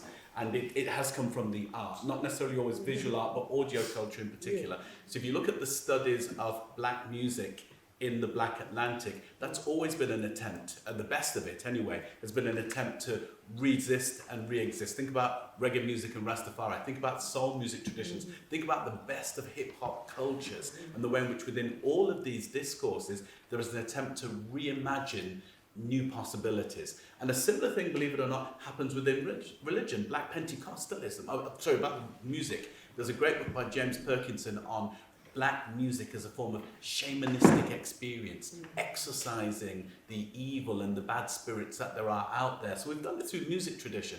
it's happened even in terms of black religion. Black religion, in my reading of it, black Christianity, particularly Pentecostalism, is a form of exorcism. It is a form of getting out of the evil, not just in terms of metaphysical ideas, but real practical stuff that does and limits black bodies, and envisioning new possibilities. The aesthetics of new possibilities is what the best of black religion is about. So I think we need to recognise that we've always found ways of dealing with the grind of Monday to Friday. That's why the black music canon is littered with songs about Friday night. You know, that's not a surprise. It's about the escape from wage labour, from Babylon, from the oppressor. You know, and Richard E. Burton's book on leisure time in slave and post-colonial Caribbean. We fundamentally use that free time to create alternative narratives, alternative voices, alternative ways of being in the world. So maybe it isn't a lack of imagination, you know, that we lack here in terms of dealing. We just necessarily need to pinpoint those areas where we've done that kind of work, build on them, celebrate them, and promote them. I'm interested in... Sure. I hear what you're saying, and clearly I can buy into that. But I don't see a pivotal point. And that really worries me. Because from pivotal point we can work out with. And what you presented is a number of different... Sure. Let me frame it this way quickly. Let me just add just a little bit. And what I do see is, in the UK, for example, right at this moment, we have an Asian Prime Minister, likewise in Scotland and likewise in Ireland. And what they seem to present is the same argument, but with different skin. When we think about Richard Attenborough, and think about the current Home Secretary and what they're doing. And so these inventors of many years ago are somehow still present us with this perpetuation of the same old. And what I'm really keen to hear is, can we create a pivotal point from which we can all move from? Yeah. I mean, just quickly, just to add to that, there are, yes, and it requires a new language. And I would look at the way in which people have attempted to rethink our lives together and our identities and what it means to be human. And there is this counter discourse. We just haven't celebrated it because, again, the power structures in both education, in terms of the arts, just means it's really difficult to get programs out which want to count, that are counter. So that's part. So, but they are there. And I think I would just add to that, the pivotal point will look and feel differently for different people because we're all starting from different places. Our last commentator. What you might say. Oh, sorry, Angela wanted to comment on that one. Go ahead. I just wanted to say that it kind of starts with you. It starts with the individual. I mean, we can argue, like we've talked about having an Asian Prime Minister and a diverse cabinet, but they're really just in the same structures. They're doing the same things. They're perpetuating the same structures. They're still upholding a similar set of structures. So it's not, and it's not. So what are we changing then? We're not changing anything because they are aligned with the system. That's true. But then we could look at the reverse of that and look at the inclusivity and the multiculture, not ism, but multiculture of the Black Lives Matter movement.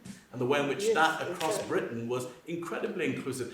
Young white people racialised as white, because these are all constructs, in Hereford, holding a vigil for days regarding this. Similar things happening in Scotland, in Kidderminster, of all places. So we need to recognise. Sorry, folk in Kidderminster. I wasn't knocking Kidderminster. What I'm saying is, I think that the pivotal points are there. These movements are happening. We've just got to look at how they've been demonised because they do counter and challenge the dominant narratives out there. Wrestling is back. They really. Wrestling is back.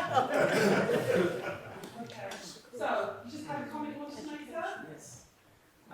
First of all, I would like to thank you for this panel because it brings me back to 2001 when Rosa Amelia, I don't know if you heard about her, Rosa Amelia female Ruby. She's a French Colombian lady and from African descent. And she written a book called The White Ferocity, the genocide from non-white and non-Aryan people from 1452 to date. And it is a book you can look into it because it talks about the brutality, about the religion that the missionary tried to subjugate to black people. It is amazing the works that you are doing. Bring me back really to 2001, and she was doing the same work as well. Thank you. Right, oh my days, we have got time to the end of this, and I don't want to sound relieved. I think it's just been really rich. We do want you to hang around for a bit of a chit chat. Before we do this, I have to thank this incredible panel. I want to thank Tara and the team for coordinating this, and there's an awful lot that goes on to create this space. Carmen, I think your views and perspectives were really insightful, and this is the reason why we've got to read stuff and we have to engage in stuff, because there are stories about us that can really help. Robert, I think you don't require any kind of additional, you've really had some rich perspectives. And he's offered lots of tendrils of ways that we can continue our conversation. Angelina, as somebody who's working right here and now around the UK, your work is critically important. The books you write are critically important. And I think your contributions today have been really contextual. And I want to also thank all of you guys for coming. This couldn't have happened without you, and we are not interested in simply creating spaces where we could have done this over dinner, but we feel there's something really important and powerful around creating a space for you to be part of this conversation. We really welcome that. And also the range of organisations that have supported and enabled this. You know, there are funding bodies, and I want you to do some thanks around those, and various agencies. So I'm going to hand over to you, Tara, to do that final thanks, and then I will be the first one out there. Thank you. I don't need this, I've got this. I wanted to kind of finish on one final quote, and it's by a lady called Susan Norman. You cannot have a sane and healthy future if you bury the shame of the past. And that's what I want to kind of leave this on.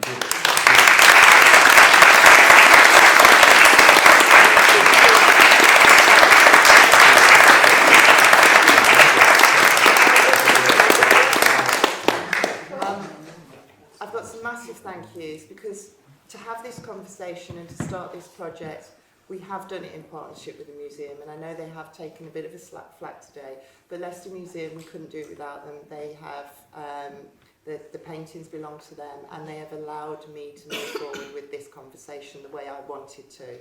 And it has been a lot, there has been some toing and throwing, but we must thank them for their contribution to this subject.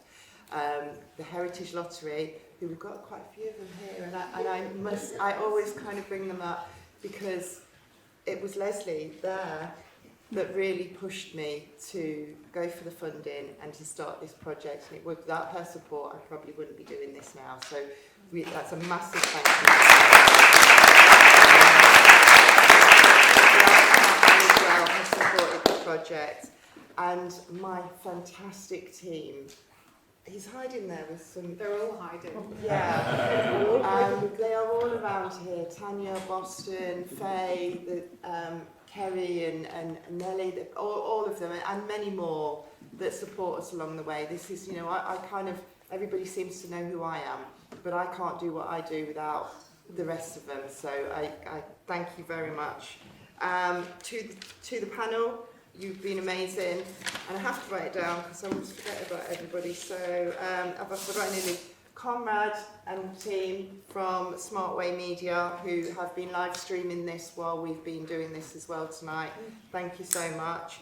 And obviously the Attenborough Centre, and you know what, give yourself a big clap, because you're so good.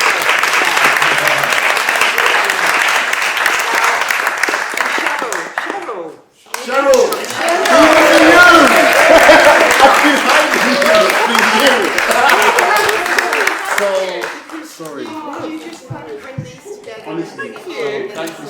And I'm out of it.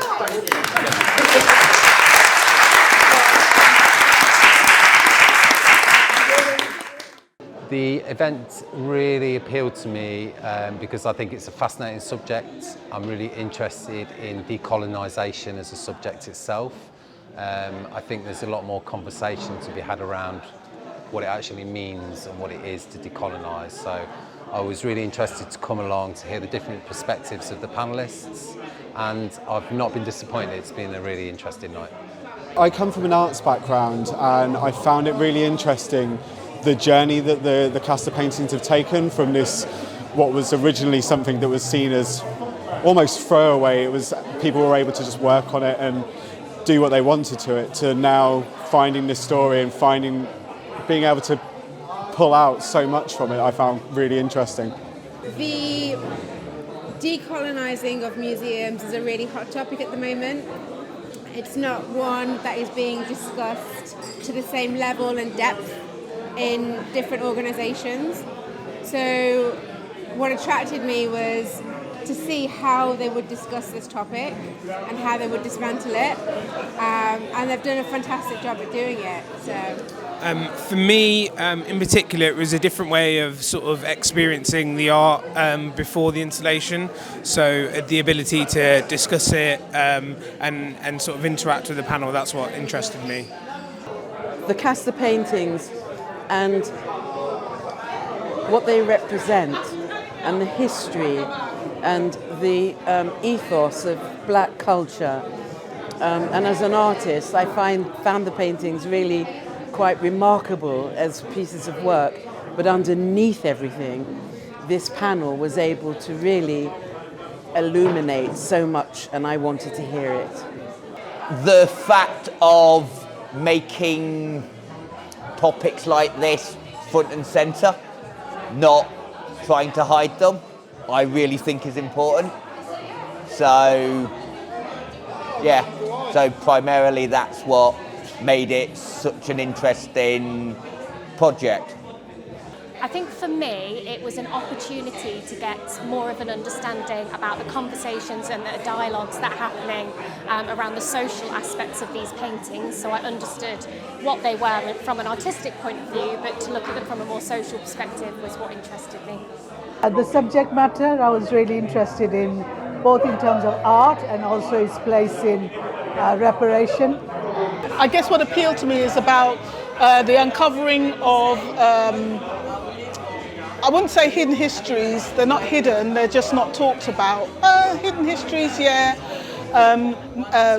Arts, narratives that we often don't pay that much attention to, or we don't know about, or we try to suppress, or try to ignore.